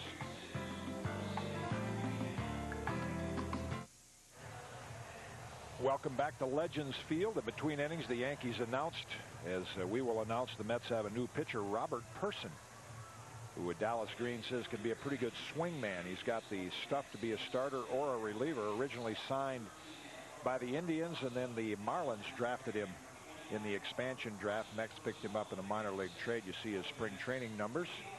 Almost a strikeout an inning. And he hails from the same high school as Bernard Gilkey, the Mets left fielder. University High in St. Louis, Missouri. This guy has to be one of the hardest working pitchers in show business. He pitched in AA, in AAA, in the major leagues, in the Arizona Fall League, and then the Dominican League. Touched them all. Grounded on a couple of hops to short. Ordonez with the toss to Jones. A lot of first pitch hitting and a lot of ground balls in today's game. Reminder, this copyrighted telecast authorized under rights granted by the New York Yankees solely for the private non-commercial use of our audience. Any publications, reproduction, retransmission, other use of the pictures, descriptions, and accounts of this game without the express written consent of the New York Yankees and Madison Square Garden network is strictly prohibited. Kitty, can't you just see it during the course of the season in the New York tabloids? You know, Ordonez and Jeter, the side-by-side comparisons. Yeah. Week by week. O'Neill takes the ball. Well, it will be a different. See, they're two different style players. Ordonez, if he can hit 200, wonderful, because he's going to make all of the plays. Jeter is going to be counted on to be a little more of an offensive force. Derek's numbers in AAA ball with all these 20-plus stolen bases and average in the high two. He's been a run producer, so they are ideally what the Yankees and Mets would like to do is meld those two into one. Have Ordonez's fielding skills. Nice play by Jones in the backhand side, and the toss to Person in time, 2 down. A Person that made that easy for Jones. The initial play was difficult, but he raced to the bag, gave him a good target to throw to. Mentioned earlier, Dave, the Yankees were going to announce, and they have now established a new single-season Major League spring training attendance record. They drew over 173,000. As you look at some of the nice wildlife here in Florida, that's a spoonbill. Bill is shaped, when you see the end of the bill, it's just like a soup spoon. They call it a spoonbill. He got in free. Yeah. Previous record the Cubs set a few years ago. They drew 140,000 fans. So Cubs are tearing down their spring training home, building a new one right there. Was that Hohokam? Hohokam Park, yes. Sierra 0 for 2. First pitch from Person is a strike, and that breaking ball misses 1-1. Did you go to spring training at all in Arizona during your days? Not as a player. I've been there several times, but not as a player. Good live fastball from Person 1 and 2. Those that have trained in both places, there are some that like Arizona because of its dryness. You don't have the rain and the humidity. But then there are those that look at it in spring training. You like to be able to perspire and feel it and work out, maybe lose a little weight. And sometimes in that dry air, you don't get that. In either case, and you should point this out to fans that really love to follow spring training statistics, it's very difficult to judge a player in spring training. That's grounded sharply to second base, and we'll get into it at the top of the 7th. Vizcaíno to Jones. Sierra grounds out in a well-pitched ball game here by both squads. Person has a 1-2-3 innings, 6 in the books, no score here at Legends Field. 7th inning at Legends Field in a scoreless game between the Mets and the Yankees. The 103rd renewal. All of them have been exhibitions. Who knows, a year from now, maybe they'll be playing for real when interleague play becomes a reality. In the meantime, the all-new 126th edition of Ringling Brothers and Barnum and Bailey Circus is now playing at Madison Square Garden. Move through new dimensions of dazzle and danger, featuring Ariana to Human Arrow. The show runs from March 21st to April 28th. Tickets on sale now at the Garden box office or at Ticketmaster. To charge your tickets, just call 212-307-7171. Yeah, that will be fun when the Mets and Yankees hook up in interleague play, and you can see some of these battles for real instead of just all those Mayor's Trophy and exhibition games and somewhat meaningless games. Here's the Yankees' third pitcher of the afternoon, Jeff Nelson. He came from Seattle in the Tino Martinez trade. And Nelson will get a chance to work against the lefty, and the first pitch is hit in the air to short right center field, but it falls in for a base hit. So it's a leadoff single here for Todd Hundley and the Mets in the 7th inning. Kenny Rogers started, pitched the first 5, allowed just 4 hits. And Bob Wickman. Now Jeff Nelson's first pitch. Here's how it looked. This is how it looked for velocity. Lost about 5 miles an hour and had quite a bit of. That tells me it was maybe a hanging slider. There was an awful lot of movement on that pitch. Down and in. Jose Vizcaíno, the switch hitter, turns around, faked the bunt, took the strike.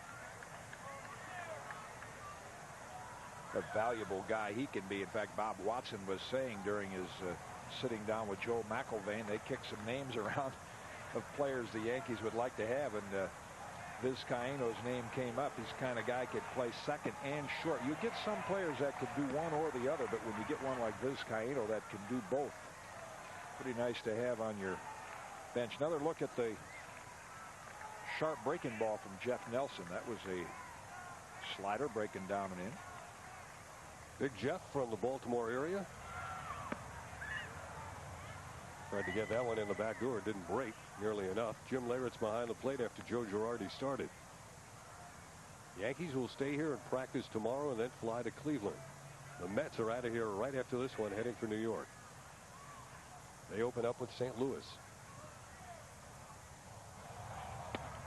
At 6'8" with that high leg kick and that arm motion. See, he can be as effective against left-hand hitters, particularly in the stadium, because left-hand hitters in Yankee Stadium love to pull the ball with that short right field fence. Nelson constantly keeps that ball outside, makes him go the other way.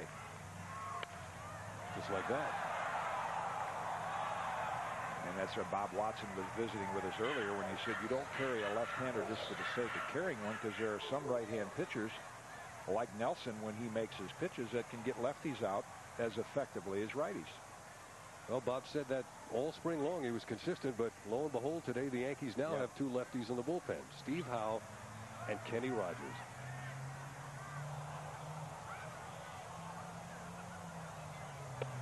Ooh, he thought he had him. And the fake throw to first, at least a good look by Jim Leyritz. And still, Kitty, all these 10,000 people here have no idea that Kenny Rogers will be in the bullpen.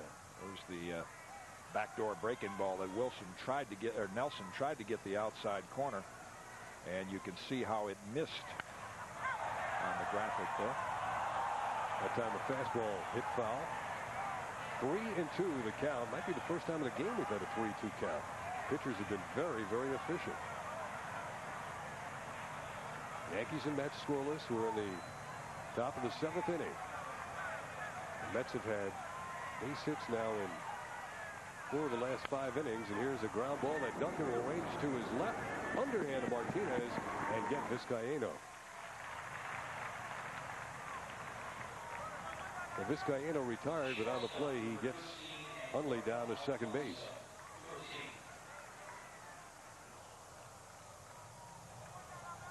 One away now, and the batter will be, let's see, we got a pinch hitter, I believe, coming up.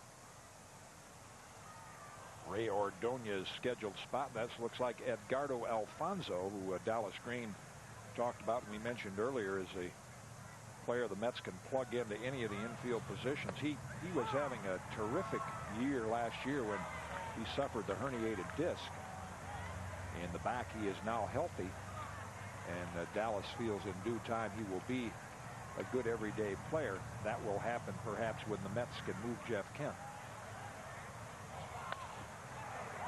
Martinez gloves it. He'll have to go to the bag. No, he'll throw it, and the tag was not in time. Little hesitation on the part of Tino, and it might have been caused by Nelson's failure to break to the base. We've seen a couple of examples of it in today's game. Martinez anticipating Nelson would get there. Jeff probably saying, I think he'll take it himself. I think you'll see it in the Eastern Division particularly, except the Orioles. The Orioles are going to be pretty solid in the field, but Boston and the Yankees, and even Cleveland for that matter, did last year. They will outslug you, and they'll have good starting pitching, but they're not going to play as well in the field as the other teams. And the Yankees just are not going to be as sharp in the field. It appeared that Nelson may have made the tag there, but he was late covering first base. That has scored a base hit. First time in the game. The Mets have had 2 hits in 1 inning. Runners now at first and third. And the fastball taken for a strike by Kevin Roberson. Roberson making a bid to make this Mets team. And the Mets are still 3 over the limit. They have 28 players, and they have until, we can't say that play doesn't work anymore, because we saw McDowell work it last year. He's the only one who can make it work. Take the third. We'll probably see that next Wednesday night. Yeah, the Mets are at 28. Of course, waiting to see whether Bronya will be healthy enough to play on opening day. If you missed earlier, we said he's getting about 14 at-bats a day down in Port St. Lucie in minor league games. And Dallas Green says if he's ready, why, then you may not see Jerry Brown on the roster. A couple of the other players sort of on the bubble would be Pedro Martinez, a left-hand pitcher, and Ryan Thompson, one of their outfielders. Still a little competition left there before midnight tomorrow night when the rosters must be trimmed to 25.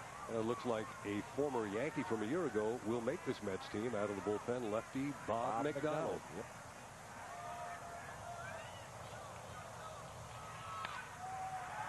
Duncan charges. A run crosses the plate, and now the tag will be made. The run does count. The force was off, the run crossed the plate, and the Mets take a 1-0 lead as we head for 7th inning stretch time.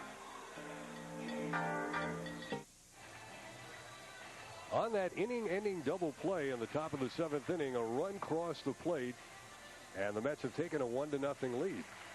Now the ball grounded to second, in a wise decision by Alfonso.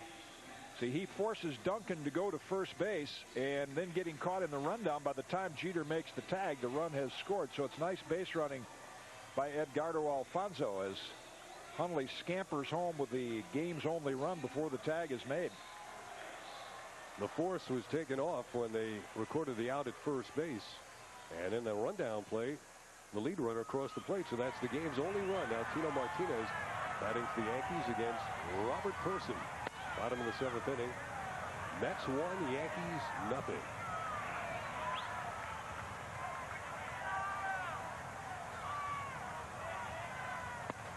Easy to see what the Mets like in person. You always wonder why. I mean, here's a guy was in the Indians organization for almost 6 years with very little success.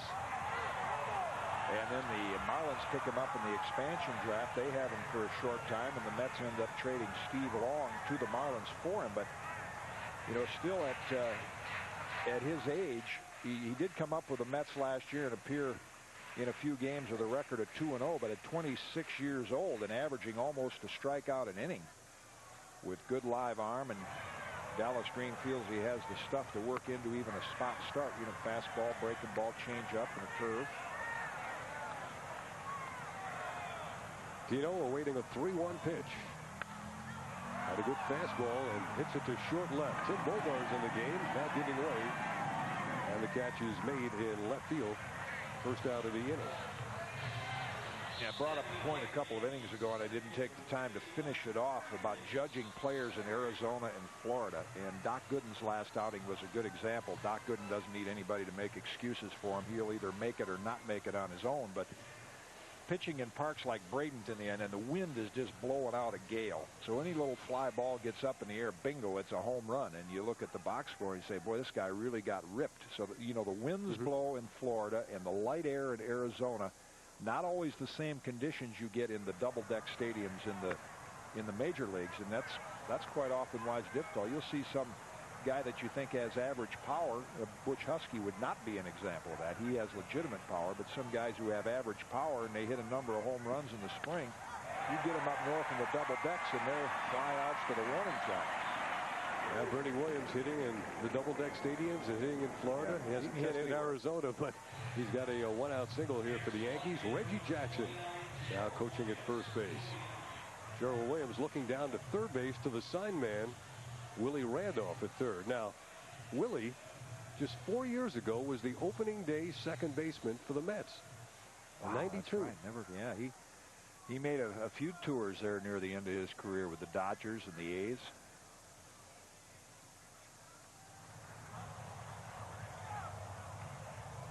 Well, nothing like it. No opening day, and no disrespect for the other sports, but opening day in baseball it's like a holiday. It's a special day, and last year, having gone through the problems baseball did, it'll be nice to see a real opening day on time. Gerald Williams made the play of the game, might be the play of the season. It'll be on the highlights, you can be sure, tonight, as he did the steeplechaser routine, stepping on the fence and catching the ball. Foul ball. That was early in the game and a spectacular effort. Good time here if Bernie has worked on his base stealing skills to try to steal one. Laid off the outside fastball from Robert Person. Mets 1, Yankees nothing. We're in the bottom of the 7th inning. Not on the 3-0 count to steal one. Gerald looking down, see if he got the hit sign on 3-0. Taking, and now it's 3-1. Bernie batting in the number 6 position today in the Yankee lineup. Gerald is hitting 7th. Bernie figures to be the leadoff man quite a bit this season, especially with Tim Raines out of action. Bernie is going. The pitch is fouled.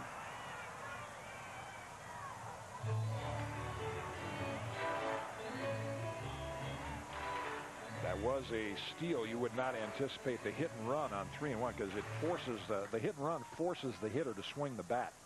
And when you're in a count of 3 balls and 1 strike, there's no reason to be forced to swing the bat. You can get a pitch you can select in your zone, and if it's not there, you draw a walk. So that was a steal by Bernie, attempted steal. He's going again on the 3-2 pitch, and Gerald fouls it off. Talked a little bit ago about Dwight Gooden. He was the Mets opening day pitcher in 85, 86, 88, 89, 90, 91, 93, 94. And he will pitch game 4 for the Yankees this year, Friday night in Texas. Chris Jones holding Bernie Williams and Reggie Jackson. Speaking of former Mets and Yankees, because of the injury to Benji Gill, the Rangers will open the season with Kevin Elster as their starting shortstop. The fine young shortstop of the Rangers, Benji Gill, having been injured and undergoing some surgery, I believe, for a disc back, a herniated disc down the back. Bernie was moving, and the ball bounced to third base. The tag is made on Joe Williams as the throw was up the line. Gerald runs him out, and he nearly got there. Here's Jeff Kent's throw. Yeah, he almost tapped that in the glove once too many times because Gerald running hard. Out by a step, and a nice tag by Chris Jones. 2 away now, and Jim Leyritz will bat for the first time in the game. Jeff Kent played all 122 games last year at second base. Now, for the moment at least, the Mets' third baseman. Jim Leyritz has used the third baseman's glove, if there is such a thing, this year, as well as his catcher's mitt. He's been in the outfield. He can play first base. Joe Torre wants to get him at bats.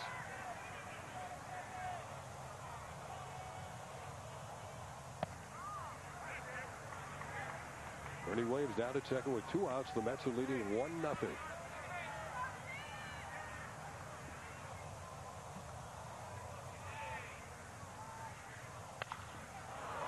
Sounded good, but it was foul. Mets have not had a winning season since 1990.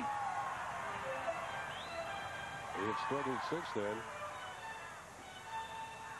Well, they've got a chance this year with about 40% of the payroll the Yankees spend to get into postseason play with a wild card spot. Like it or not, that's an opportunity that teams have and they can look at now.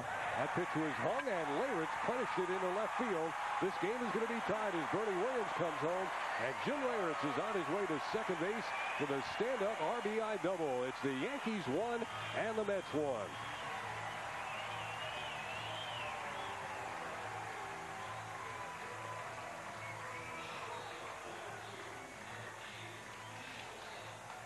One of the better mistake hitters the Yankees have in the lineup. You see Hundley move outside, and Person leaves it on the inside half, and with that high leg kick and the ball up in the strike zone, Leyritz takes advantage of it, lashing it down into the corner for a game-tying double. By the way, on that previous inning-ending double play in which the run scored, I assume the batter gets credit for an RBI on that. Yeah, be an RBI. That would have been Kevin Roberson. 1-1, the Yankees and the Mets. Jeter batting now with 2 outs, and Leyritz down at second.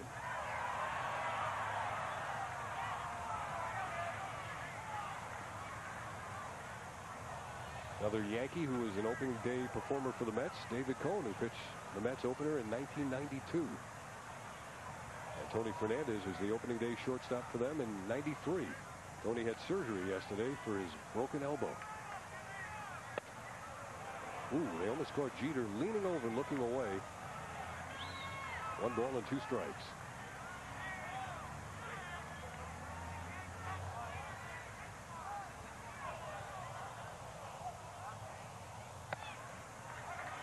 Two and two now. When you talk surgery, of course, the remarkable story continues to be Jimmy Key. And this, of all the surgeries he's had, this is the only one where they really made an incision. All the rest have been by arthroscopic procedure, and yet he's bounced back from this one quicker than any. That's a foul ball.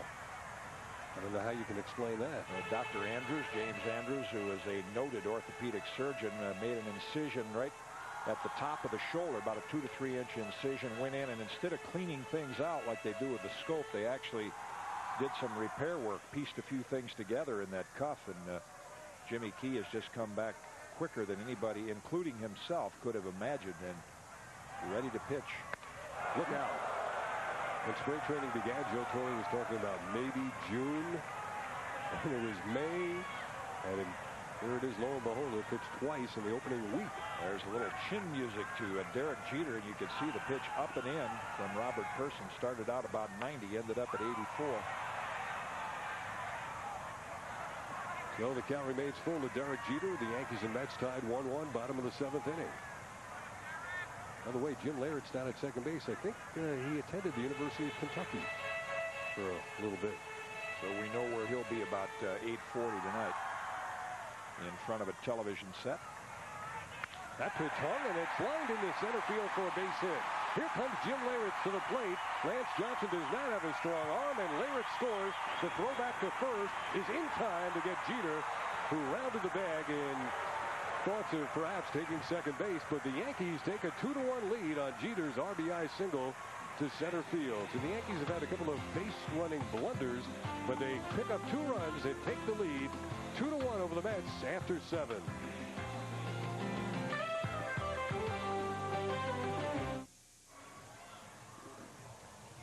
The Mets scored in the top of the 7th. The Yankees came back with 2 in the bottom of the 7th. They lead it 2-1, and Ruben Rivera goes to center field.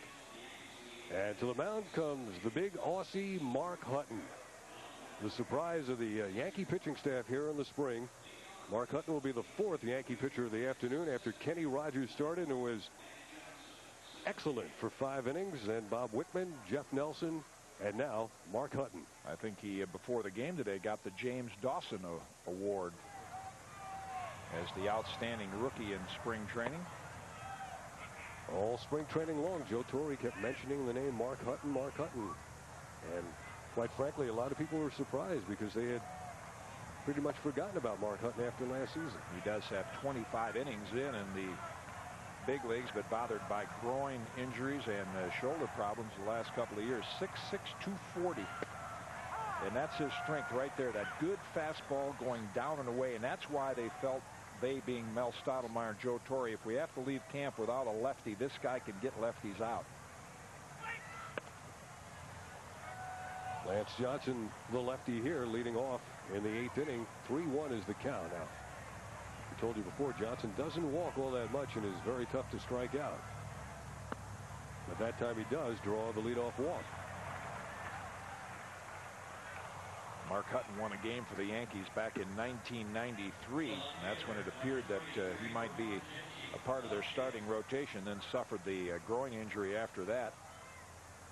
Didn't pitch a lot in only 36 innings in all of 1994 and only 52 innings last year. So he's bouncing back from a couple of years coming off injuries that really limited his ability to pitch. That's the first walk given up by Yankee pitchers today. Tino putting the tag on just in case Lance picked his foot up.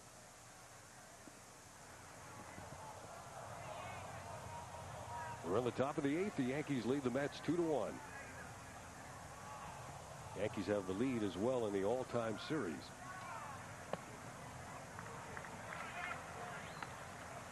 Mentioned last inning about the wild card possibility, and when you look at the East Division, you just stamp the Atlanta Braves in there automatically.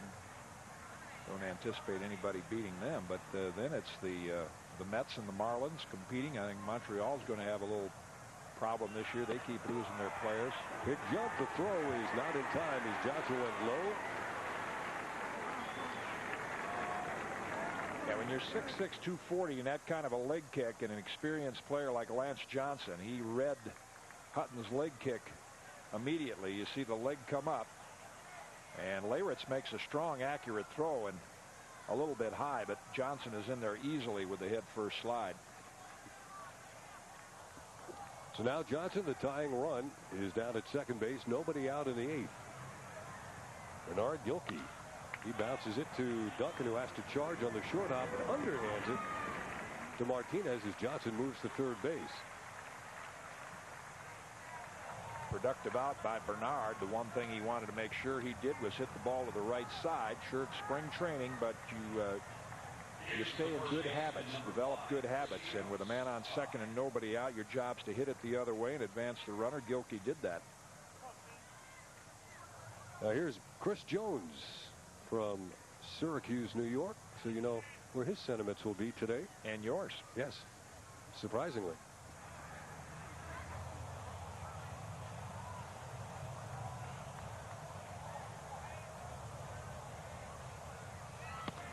That fastball missing outside. Chris is a real exercise fanatic. This is his daily work. I know people who don't do this in a year. That's in the off season. He and our director Bill Webb spend a lot of time together working out. And this one is off the glove of Duncan into right field. This game is tied. Yankees had the infield in, and Jones hit a scorcher that Mariano could not handle. It was a catchable ball. And the game is now tied at 2-2. Hit sharply, but again, right at Duncan, gets leather on it. And we've seen that happen a couple of times, and pointed out again, that'll be the difference between last year's Yankee team and this year's. There's a Mr. Jones off-season workout pro. Boy, that'll get you tired just reading those. What's Bill's specialty there? The frog jumps? Yeah, I think the squat thrusts and the sit-ups are. 2-2 game here in the 8th. Which Husky get a good rip at that fastball. Totals almost identical. That last ball was scored a base hit. Chris Jones now with a couple of hits, a single and a double, and he's driven in a run. Which Husky hit a tremendous home run last night.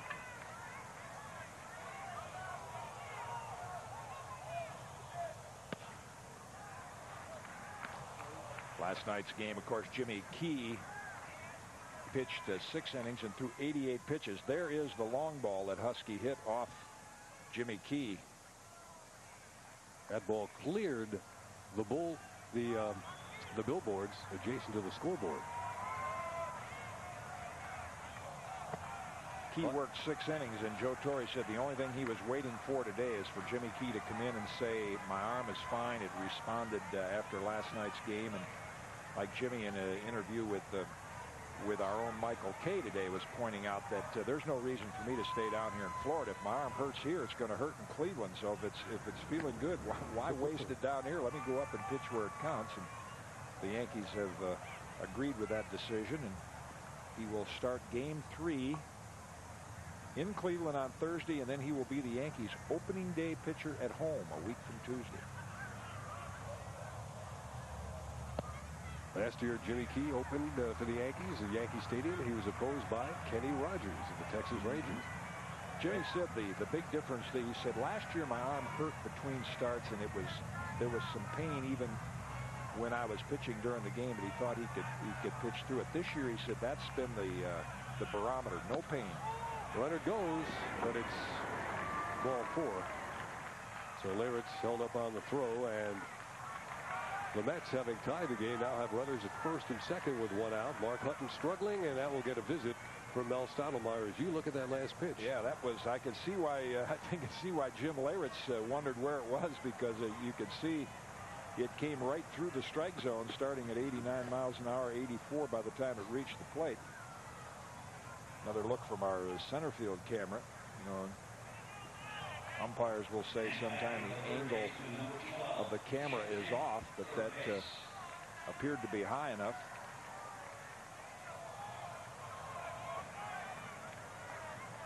So now the Mets continue with Jeff Kent. 2 on and just 1 out. 1 run in. It's a tie game. 2-2. We're in the top of the 8th.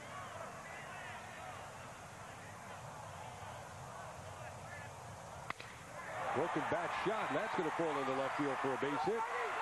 Here comes Chris Jones motoring to the plate, and he's in. And the Mets take a 3-2 lead, and Jones comes up limping. A broken bat RBI single to left field, and Chris Jones, well, you can see why he's limping. Yeah, I don't know if it's just that he caught his spike at home plate. First, a look at the hit in on the hands, and Kent's had a couple of those today. A little broken bat blooper. Williams comes in as you see Jones rounding third, and it appears that maybe his spike caught as he came into the plate. Now the spike didn't catch there. He just slid across to home plate. Maybe just got what players call a strawberry, an abrasion on that back leg, and not a pulled hamstring. Looked like it was his pants were torn before he even went into his slide. Now Todd Hundley will be intentionally walked. And the Mets shortly will have the bases loaded with 1 out. They lead it 3-2.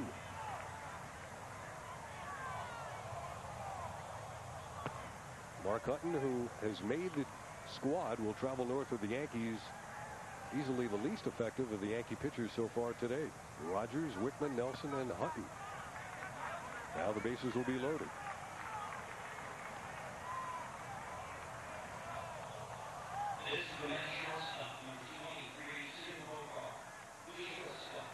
Tim Bogart will be batting for the first time in the game.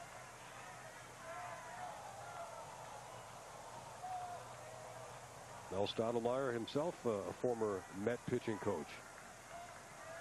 He was a part of that March Madness before the game today. Even Nell was talking about, Joe Torre gives him a lot of authority and delegates a lot of the pitching assignments to. You go to Joe Torre and say, who's pitching? He'll say, ask Mel. And they were really jumping through some hoops down there trying to figure out who was going to start, who was going to be in the bullpen. That's when the Kenny Rogers decision was made today. Guess they had everybody but Abbott and Costello in on that. There's the high hard one from Hutton. 92 down to 86, and you could see it up in the zone. Throws it right by Tim Bogart. 0-2, and Hutton needs the strikeout. And we know who's on first. We're not quite sure about who's on second. And Mariano Duncan really hasn't helped his cause today with a couple of he's in there because of his bat. He's going to be an offensive second baseman, and he's not going to catch the ball the way a Pat Kelly would.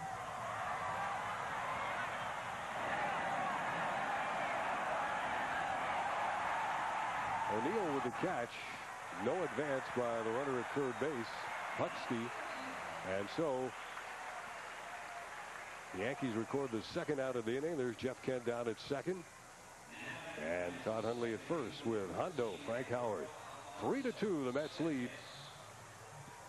Edgardo Alfonso now will bat. He had an infield single his first time up. Came in the game replacing Ray Ordonez.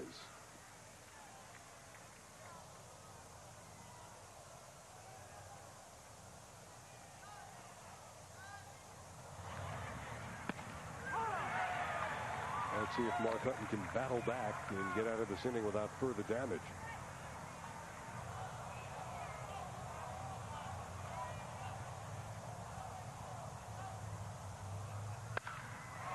He cannot as it's hit by the diving Derek Jeter, and 2 more runs possibly will score for the Mets. But there is the ball dropped at the plate by Leyritz after Joe Williams made a fine play in charging the ball. It looked like the ball arrived before the runner, and Leyritz would have a play, but he could not hold on, and the Mets now have a 5-2 lead. A 2-run single by Edgardo Alfonso. Another good example of the value of Alfonso. Williams plays it perfectly and makes a strong throw, but you see how far out in front of the plate Leyritz is.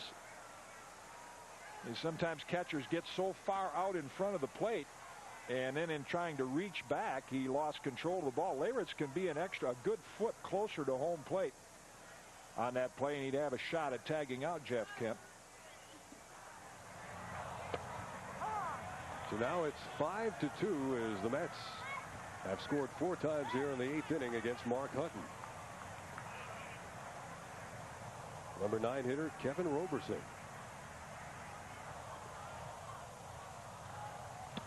That puts a little damper on the spring for Mark Hutton, who we've raved about the remarkable spring he has had, but better to have it here than opening the season. Good look at the movement on that pitch. Sometimes you leave spring training never giving up a hit or a run, and then you kind of holding your breath because you know you're going to get roughed up sooner or later. Hutton now with a 1-2 count to Roberson. The Mets 5 and the Yankees 2.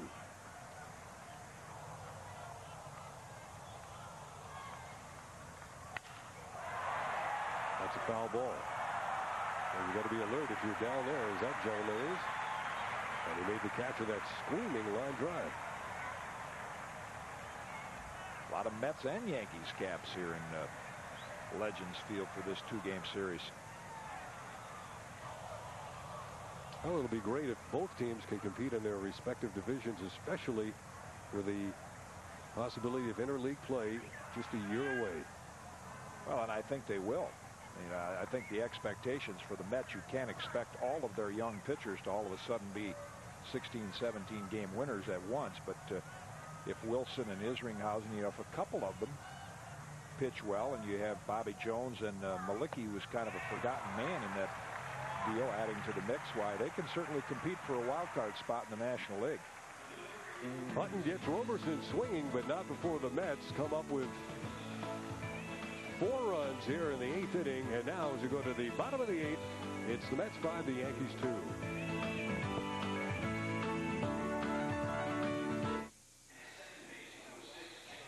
Well, the Mets have done some scrambling in the field. Chris Jones goes from first base to left field, still with a torn uniform pants. Carl Everett comes into the game. He's playing center field.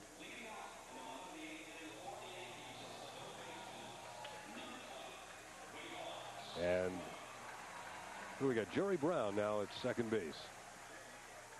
And Tim Bogar, who was in the game at short, moves to first base. Bogar plays all 4 infield positions. As a matter of fact, at Tidewater, 1991, he played all 9 positions in a game. Like Bert Campaneris and Cesar Tovar, who did that during their major league careers. The late Cesar Tovar with the Twins, and of course Campy with the Oakland A's. Wade Boggs told me last year he got about 9 or 10 at-bats the whole spring. But he said after 2 weeks he's ready. And if it was up to him, spring training would be shorter. But of course, for the pitchers, it has to go this length.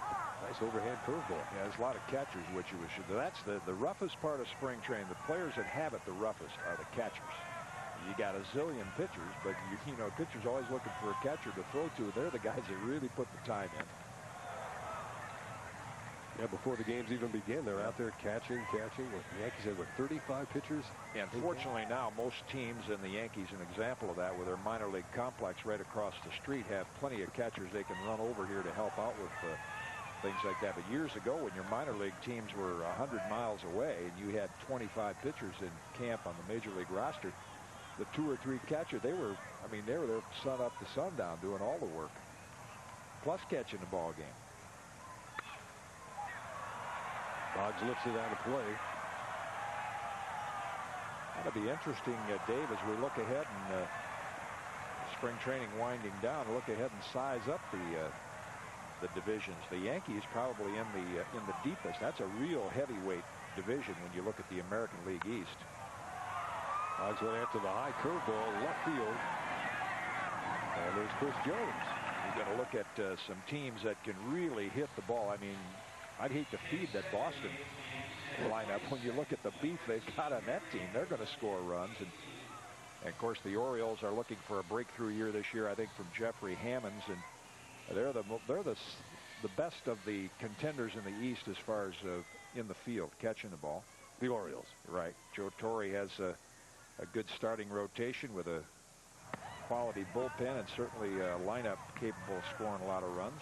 You look in the Central Divisions, pretty well a one-teamer there. The rest of the White Sox should be a little bit better, but the other teams like the Royals and the and the Twins and the Brewers strictly with those low payrolls going with some young players. And I think the Angels will bounce back from that disaster last year and be a better team. I'm still curious to see what kind of a rotation Seattle puts together to back up what they. Basio's not going to be there to start the season. Andy Dennis was not the answer, so maybe Sterling Hitchcock could fill part of that void for them. But I just can't believe that you could give up a Tino Martinez and a Mike Blowers and a Jeff Nelson and still be as competitive. Right. And they gave up Bill Risley as well as a big part of that bullpen. Duncan running hard, but he couldn't beat out the slow ground ball in the short. Of course, the Mets competition will be that the Central Division in that National League appears to be really wide open. I mean, you'll hear some like the Cardinals. I think going into the season, the Astros look like maybe they have the best starting pitching, and that's always the number one thing I look at when you size up a pennant contender. The Cubs could be an interesting team, but their pitching's a little on the thin side, so that's kind of wide open. And there's some real good teams in the West that the Mets will have to beat out in terms of the wild card spot. Dodgers should be awfully strong, and we know the Rockies can score runs, and maybe the one team you don't hear a lot about that should be very good is the Padres. The Astros situation could be really intriguing. It's like the owner is holding a gun to the players and the fans. If you don't win and if the fans don't show up, we're out of here. Right. Not a healthy situation there in Houston to make those kind of statements that if the fans don't come out, we're going to move, and the fans saying, well, show us a winning team, a team that's going to stay here, and then we'll come out. How do you figure Houston these days? They have back-to-back NBA champs. They got a football team that wants to leave and a baseball team that's threatening to leave.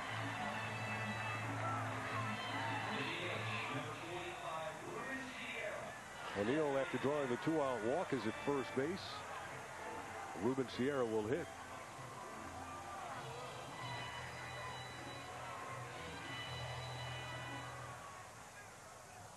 Robert Person trying to retire the Yankees here in the 8th inning.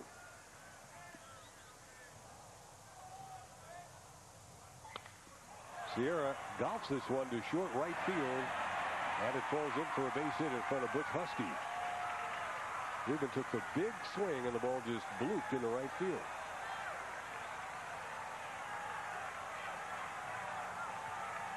Now Tino Martinez will be coming up as the tying run. Off the end of the bat, and of course you play Sierra rather deep and right in center. Husky not blessed with great speed, could not get to it in time. The Yankees have the tying run at the plate. Local favorite. Absolutely, the one-time Olympian. Tino Martinez played for a couple of different high schools here.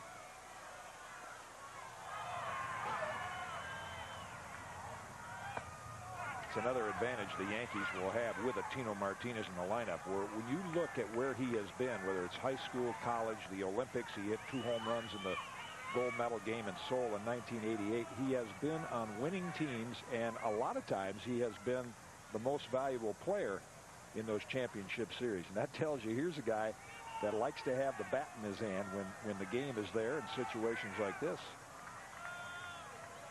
31 home runs last year and 114 RBIs, and the numbers have improved every year he's been in the major leagues since being drafted in '89 by the Mariners.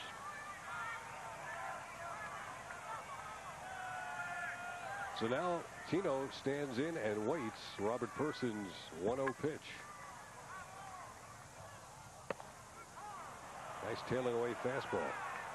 The on-deck hitter for the Yankees is Ruben Rivera.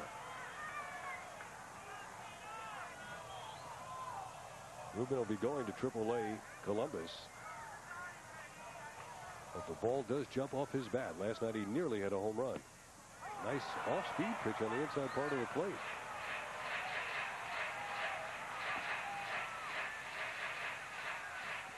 A ball and 2 strikes.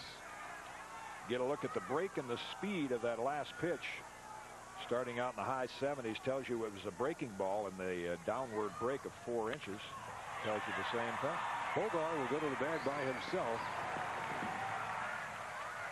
And that's it for the Yankees in the 8th inning. They leave 2 on. Robert Person strolling toward the Met dugout. The Mets lead the Yankees 5-2 after 8.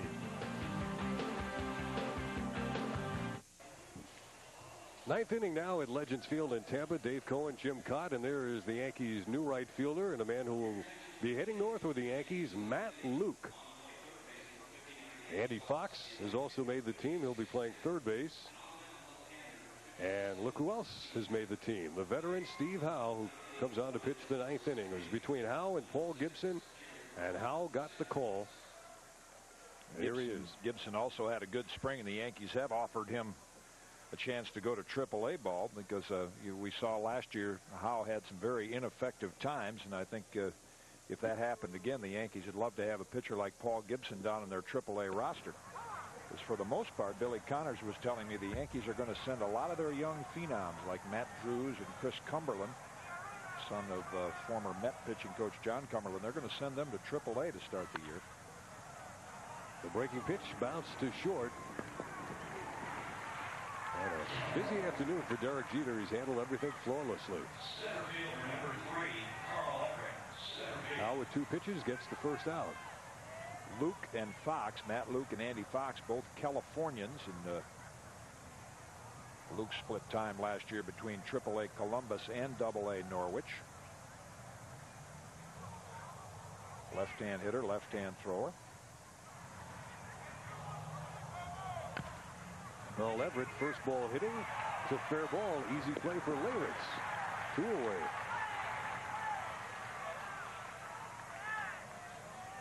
Everett, one-time Yankee draftee. Now watch how quickly Leyritz bounces out as soon as he sees the ball. Make sure he gets out into fair territory. And we'll get a look at the velocity on the pitch from Steve Howe. Now there's quite a drop off there from 90 all the way down to 80. I think that's the biggest difference we've seen, 10 miles an hour. And that probably has something to do with the movement on the pitch.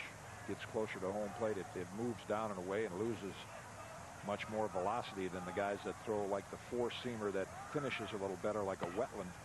His ball would have more finish or a little more pop on it at the strike. But what we're seeing from those readings is it's very deceptive when you hear someone say this guy has an 88-mile-an-hour fastball, because in fact it really isn't. It's slower than that when it gets to home plate. Well, Steve Howe has been right around the plate, pitch after pitch. Here's a changeup. See, upper right-hand corner, down break 6 inches. Had a lot of break to it. Started out at 80, all the way down to 74. Oh, we saw the fastball that left his hand at 90 and at off-speed pitched down to 74. That's a 16-mile-an-hour difference.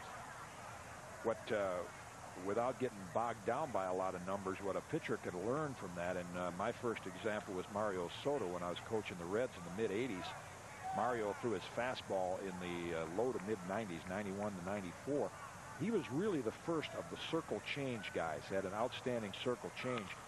And when he threw it too hard, about 82 or 83, he got lit up.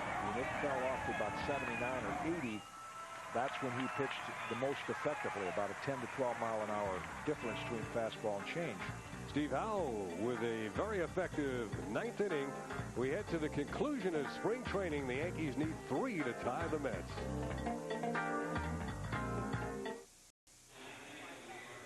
Ninth inning at Legends Field, possibly the last inning of spring training '96. The Mets lead the Yankees 5-2 right at the outset. You saw the starting pitcher was Kenny Rogers, but we told you Rogers would be pitching in the Yankee bullpen this year. And we'll get his reaction on that demotion from Michael Kay, who spoke with him after his stint. In the meantime, former Yankee Bob McDonald comes on to pitch the 9th for the Mets, and he faces Ruben Rivera. Yeah, when you mention demotion, what the Yankees like to say is that it's because of the inability of Gooden and Perez to pitch out of the bullpen. And Rogers, I don't think they felt that his arm strength was quite there after getting hit with a line drive early in spring training. Although you wouldn't know it by watching him pitch today. Very effective pitching today. Bob McDonald wearing uniform number 72. I guess if he does indeed make the team and go north, he should be given number 58 because he would be the 58th player to have played for both the Yankees and the Mets. Battle was between McDonald and Pedro Martinez. Ruben Rivera looks at to center field Carl Everett. One down. Not Pedro Martinez, the hard-throwing right-hander who was with the Expos, but the lefty who used to be with the Padres. They were battling it out for the spot, and apparently McDonald has won it. Looks like Dallas Green is going to get everybody a chance to get an out here in the 9th inning. He comes out to take the ball from McDonald. Well, Bob told me he's been used almost exclusively to face lefties by Dallas Green, so he got a chance with the righty there, Rivera. Jerry Dipoto would be. You cannot see the bullpens here and that does appear to be Jerry Dipoto, who will come in to face the right-hand hitting Gerald Williams.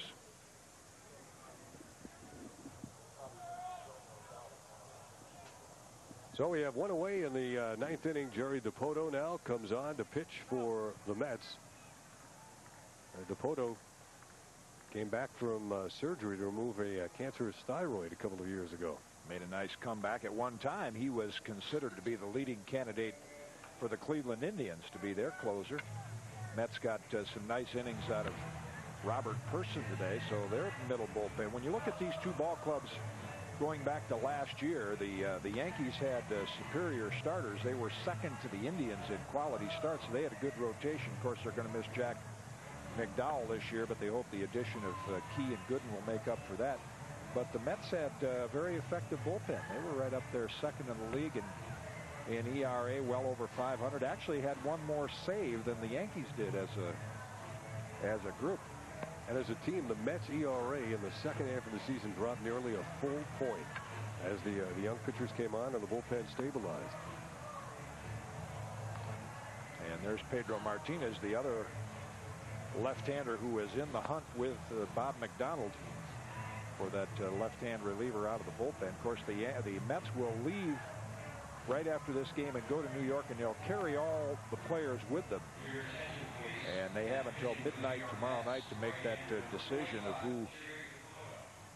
who they will cut down. They're, of course, waiting to see once the health of Rico Brogna, who is getting a dozen or so at-bats every day in their minor league camp at Port St. Lucie, a little southeast of here.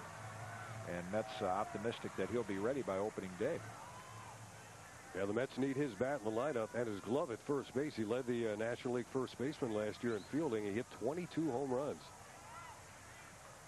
So Gerald Williams now, who's had a fine afternoon and made that spectacular catch to face Jerry Dipoto, another right-hander for Williams to contend with. This might be a one-batter stint for Dipoto. We might see Pedro Martinez. Even though Jim Leyritz, the on-deck hitter, is a right-hand hitter for the Yankees.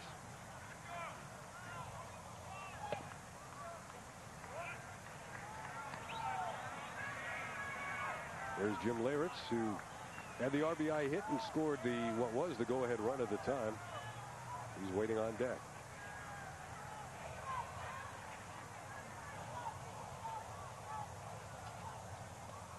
All the way back. No damage done. Mets 5, the Yankees 2. We're in the 9th inning. Team's happy they got a chance to play this game. There was no hitting on the field prior to the game. The tarp was rolled out right behind the infield, ready to be put on. A lot of rain just north of here in Tampa, but we've dodged it here at Legends Field. And Dipoto walks Gerald Williams. Well, apparently he'll stay in and face at least one more batter.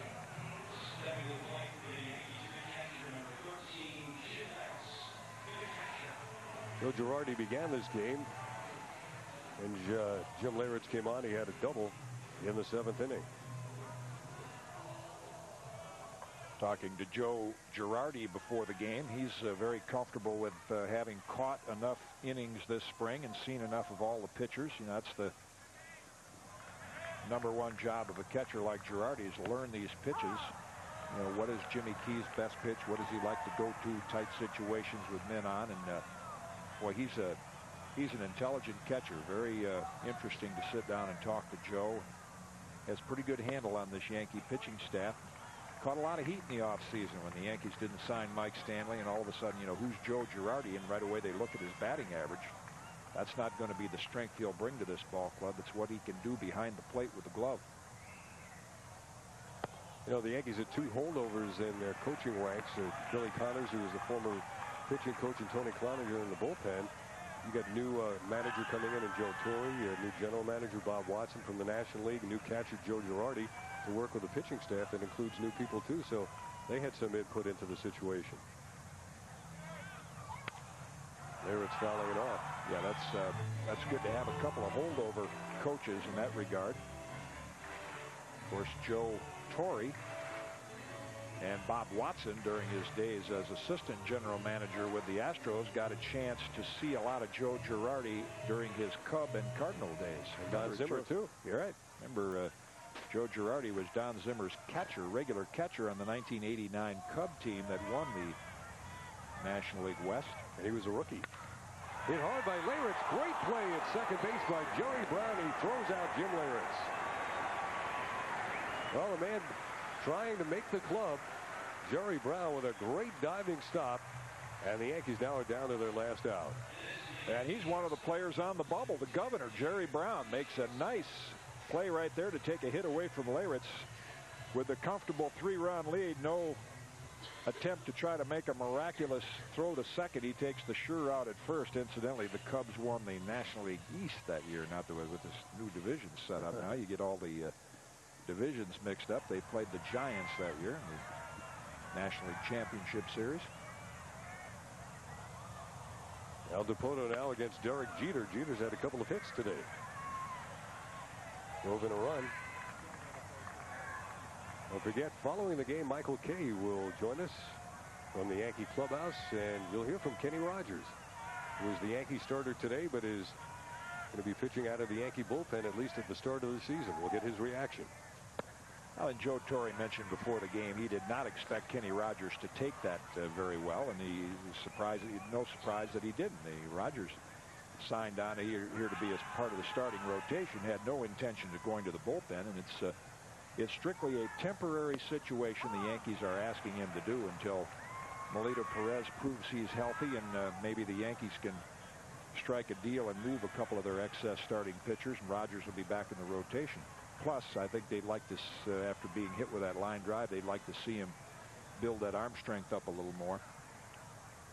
Though I think that's kind of that's a stretch. That's a little bit of a weak excuse on the Yankees' part to think that he has to build up his arm strength. This guy started 88 games in the last 3 years in the major leagues. I think he'd be just fine. Looked pretty strong to me today in the first 5 innings he pitched. And where Joe Torre met is he signaled 1. 3 balls and 1 strike. Take one, probably. Which he did. When you're down 3 and your run means nothing, take a strike and get the left-hand hitter to the plate. In case you get on. The lefty on deck is Andy Fox, who hit a home run last night.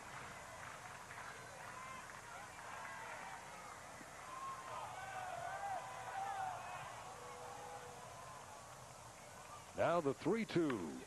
Baltimore chop. Jerry Brown boots it, and the Yankees are going to get a run out of it. Streaking home is Gerald Williams.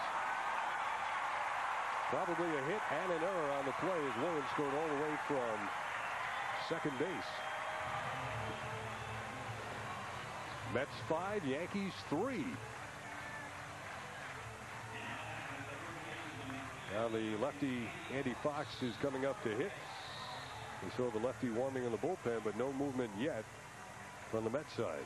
Kind of squibbed this. It looked like right down off that area in front of home plate with some backspin, and Brown had to make a quick decision, decided to try the short hop out of respect for Jeter's speed, and he knocks it down, can't make the play, and the Yankees have the tying run at the plate. Well, they're going to score it a hit all the way, which means 3 hits for Jeter and a second run batted in. 5-3 as Andy Fox takes a pitch low.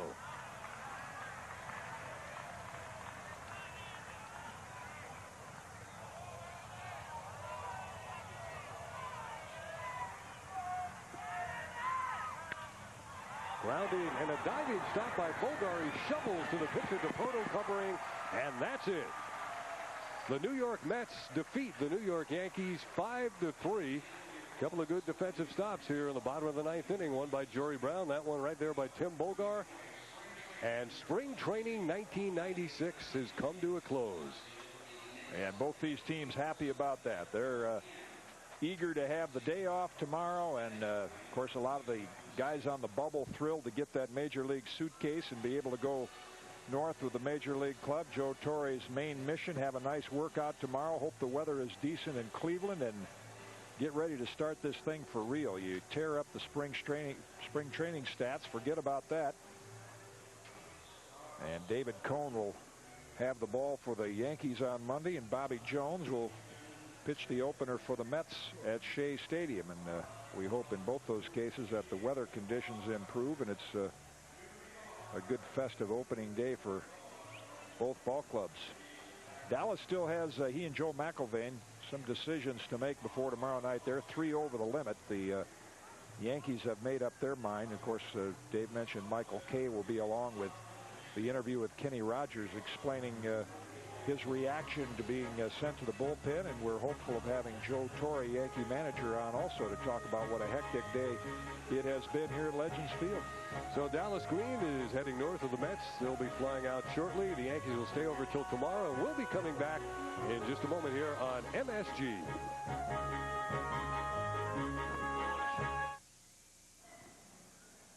We're back with you in Tampa, Florida, where the Yankees were losers today to the Mets 5-3. The game that wraps up spring training.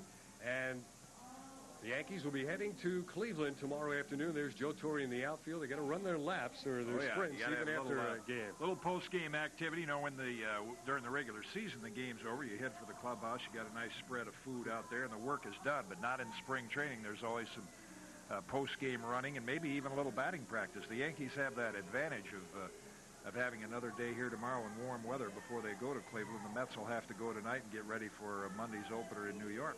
Well, spring training was longer than last year. It was definitely more relaxed, more fun for the players, according to the players, and for those people who cover the team as we do. But it doesn't mean anything until you start for real. I think what spring training meant to the players this year, I think you get a lot of them to admit this, that because of all the labor problems, and we didn't even touch on that today, we still hope that baseball will deliver as promised and reach some kind of a labor agreement that they said they would, even though the season will go on uninterrupted. But I think all the players realize that they really like this game. They missed it during the strike, and they missed spring training, and I think there was more of an enthusiasm this spring by the players. They appreciated what this game has meant to them, but it still is a long spring, and now, burn up all those sheets, and they're eager to get up north and start this thing for real. Well, we'll be returning here to Legends Field. Michael Kay is standing by down on the field, and he'll be talking with Kenny Rogers, who was the starter today, pitched very effectively, but as we've said throughout, he'll open the season in the bullpen, so we'll get his reaction when we return on MSG in a minute.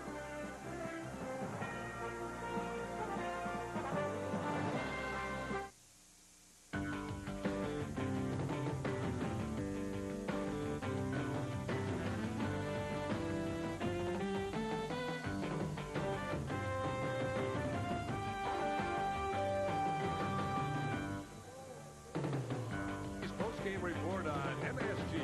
The Mets beat the Yankees today 5-3, and for those of you who keep track of such things, spring training ended up for the Yankees 16 wins, 15 losses. The Mets at 16-12. Right now, let's go down to Michael Kay with the manager of the Yankees, Joe Torre. Thank you, David. Yes, I'm here with Joe Torre, and Joe, you glad it's finally over, spring training? Well, the season's ready to start. We're ready, Michael. We have a couple of things that we have to do a little bit better, as far as playing defense and certain base running things. But the pitchers are ready, and I feel good about going into the season.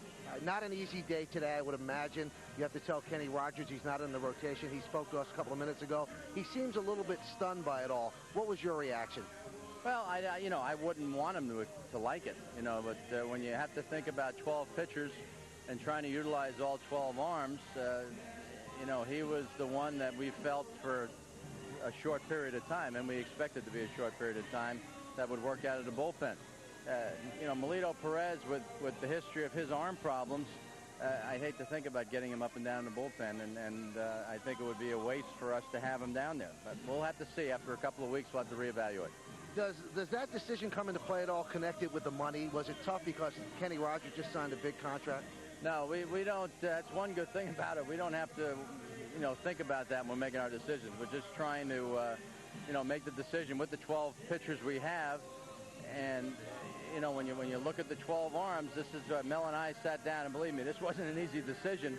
And, you know, I was happy to see, even though Kenny's not happy the way he went out there and pitched today. That's professional, and that's all we expect. I don't expect him to be happy, just like I don't expect my bench players to like to sit on the bench. You know, we want people chomping at the bit to get in there. Joe, when you say it's short term, do you expect a trade, or are you thinking, hey, maybe somebody's going to get hurt? Well, we don't know. You know, Bob Watson is constantly talking to other ball clubs. You know, we have a couple of extra pitchers, and there's always somebody that's going to, you know, get hurt, and that you don't like to look forward to, but it's reality in the game of baseball. And we have a little insurance now with both Kamenicki and you know, Perez, and Perez is going to be one of our starters. We have the kid Hutton, who, you know, ran out of options. So we have some situations where we couldn't do anything about, and Kenny Rogers just got caught up in it. He'll be, you know, as I say, he'll be a starter most of the season. It's just the situation now that we need him there to start off the season. Joe, you speak about getting hurt. Second base situation, who do you go with? Well, Duncan. Duncan has the experience.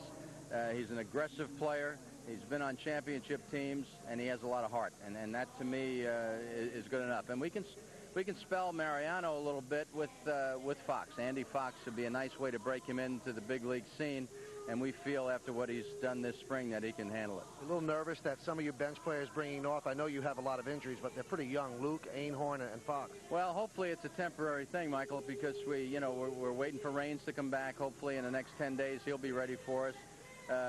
It'll be a little longer than that for Pat Kelly, but you know, when you deal with rosters, you know, we have these two kids on our rosters, and it takes less paperwork and signing, as opposed to signing somebody who's a non-roster, and all of a sudden when they come back within the next few weeks, then you have to make room for them. Final thing, Joe, you have Jimmy Key. The way it breaks down, I believe he's going to start the home opener. Is that a reward for all the work he's done?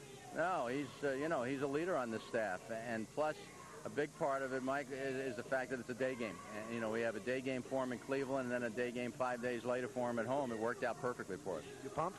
I'm ready. All right, good luck, Joe. Thanks. That's Joe Torre, the manager of the Yankees, and we'll go upstairs now to Dave and Jim. New York Mets win the final exhibition game of the spring over the Yankees today by the score of 5-3. And we'll be back to hear from Kenny Rogers after these words here on MSG.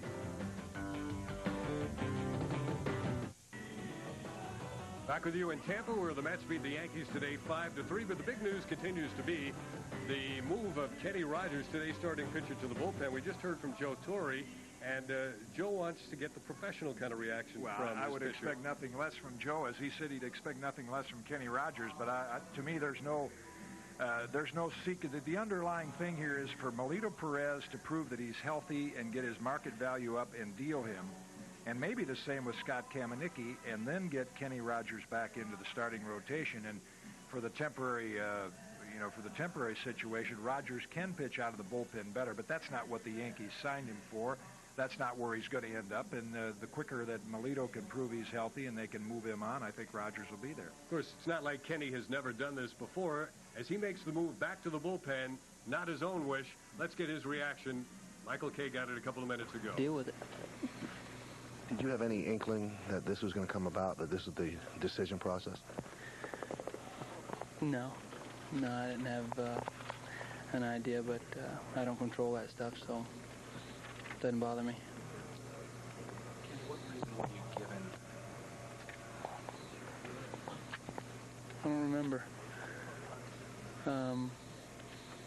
There doesn't have to be a reason, really, because whatever the reason is, it's beside the point. It's happened, so I'll just deal with it. Was there any assurance that this was temporary, that it would be for a certain length of time? You know, I don't really, you know, you can say temporary, you can do whatever you want, but the situation is right now what it is, and it'll go on for as long as it has to. But like I said, I'll deal with it and adjust to it and make the best of it.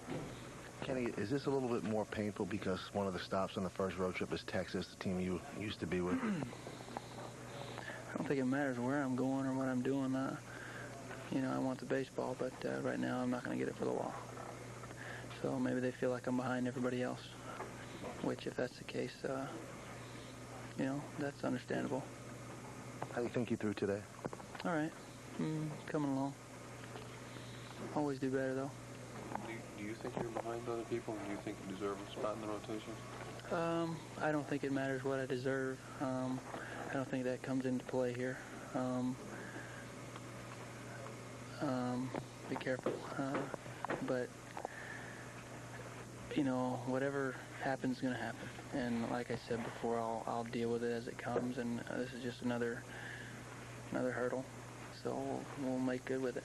Well, why wouldn't it matter what you deserve? Isn't that the whole point of who should be in rotation? The most deserving people should be there? Well, I don't know. I just think they make the decisions. I don't even, you know, try and put myself in their shoes because they've got some tough decisions to make, and I was one of the casualties, I guess. So, you know, it's just another. You know, for me, it's another thing I got to deal with, but I'll deal with it. Kenny, you have been an outstanding reliever in your career. Is this a pride thing that you don't want to go back to the bullpen? Well, I think every pitcher's got pride in what they've done or what they're going to do or whatever. They have pride in their work, but maybe disadvantage of being left-handed first time in my career has come up. So, but I was in the bullpen before, and I know how to do it, but it is a different mentality when you go out there. I know how to do it. Whether I want to go about, you know, that pitching style, I don't know. So, you know, it'll be an adjustment. Is that what they told you? That being left-handed is part of it? Did they mention that or no? Well, there's a lot of things, you know, that we talked about. But with everything being beside the point, it doesn't really matter what they say. It's what they've done, and that's what I got to deal with. So whatever anybody says, I say, or they say, it doesn't really matter. I still got to go out and do my job wherever it's at. Well, there he is, the very soft-spoken and understated Kenny Rogers, and you can sense that he really didn't want to let out his inner emotions. I think there's no better example than how players are schooled today in dealing with the media. I mean, there are professional people out there that deal with players, and he was very careful. I know inside there's some more violent, volatile feelings, but he was very careful to say the right thing, and deep down in, you know, it's hurt, and he wants to be a part of the starting rotation. But like Joe Torre said, he doesn't expect him to feel any differently. He just wants him to professionally go out and do what's asked of him until he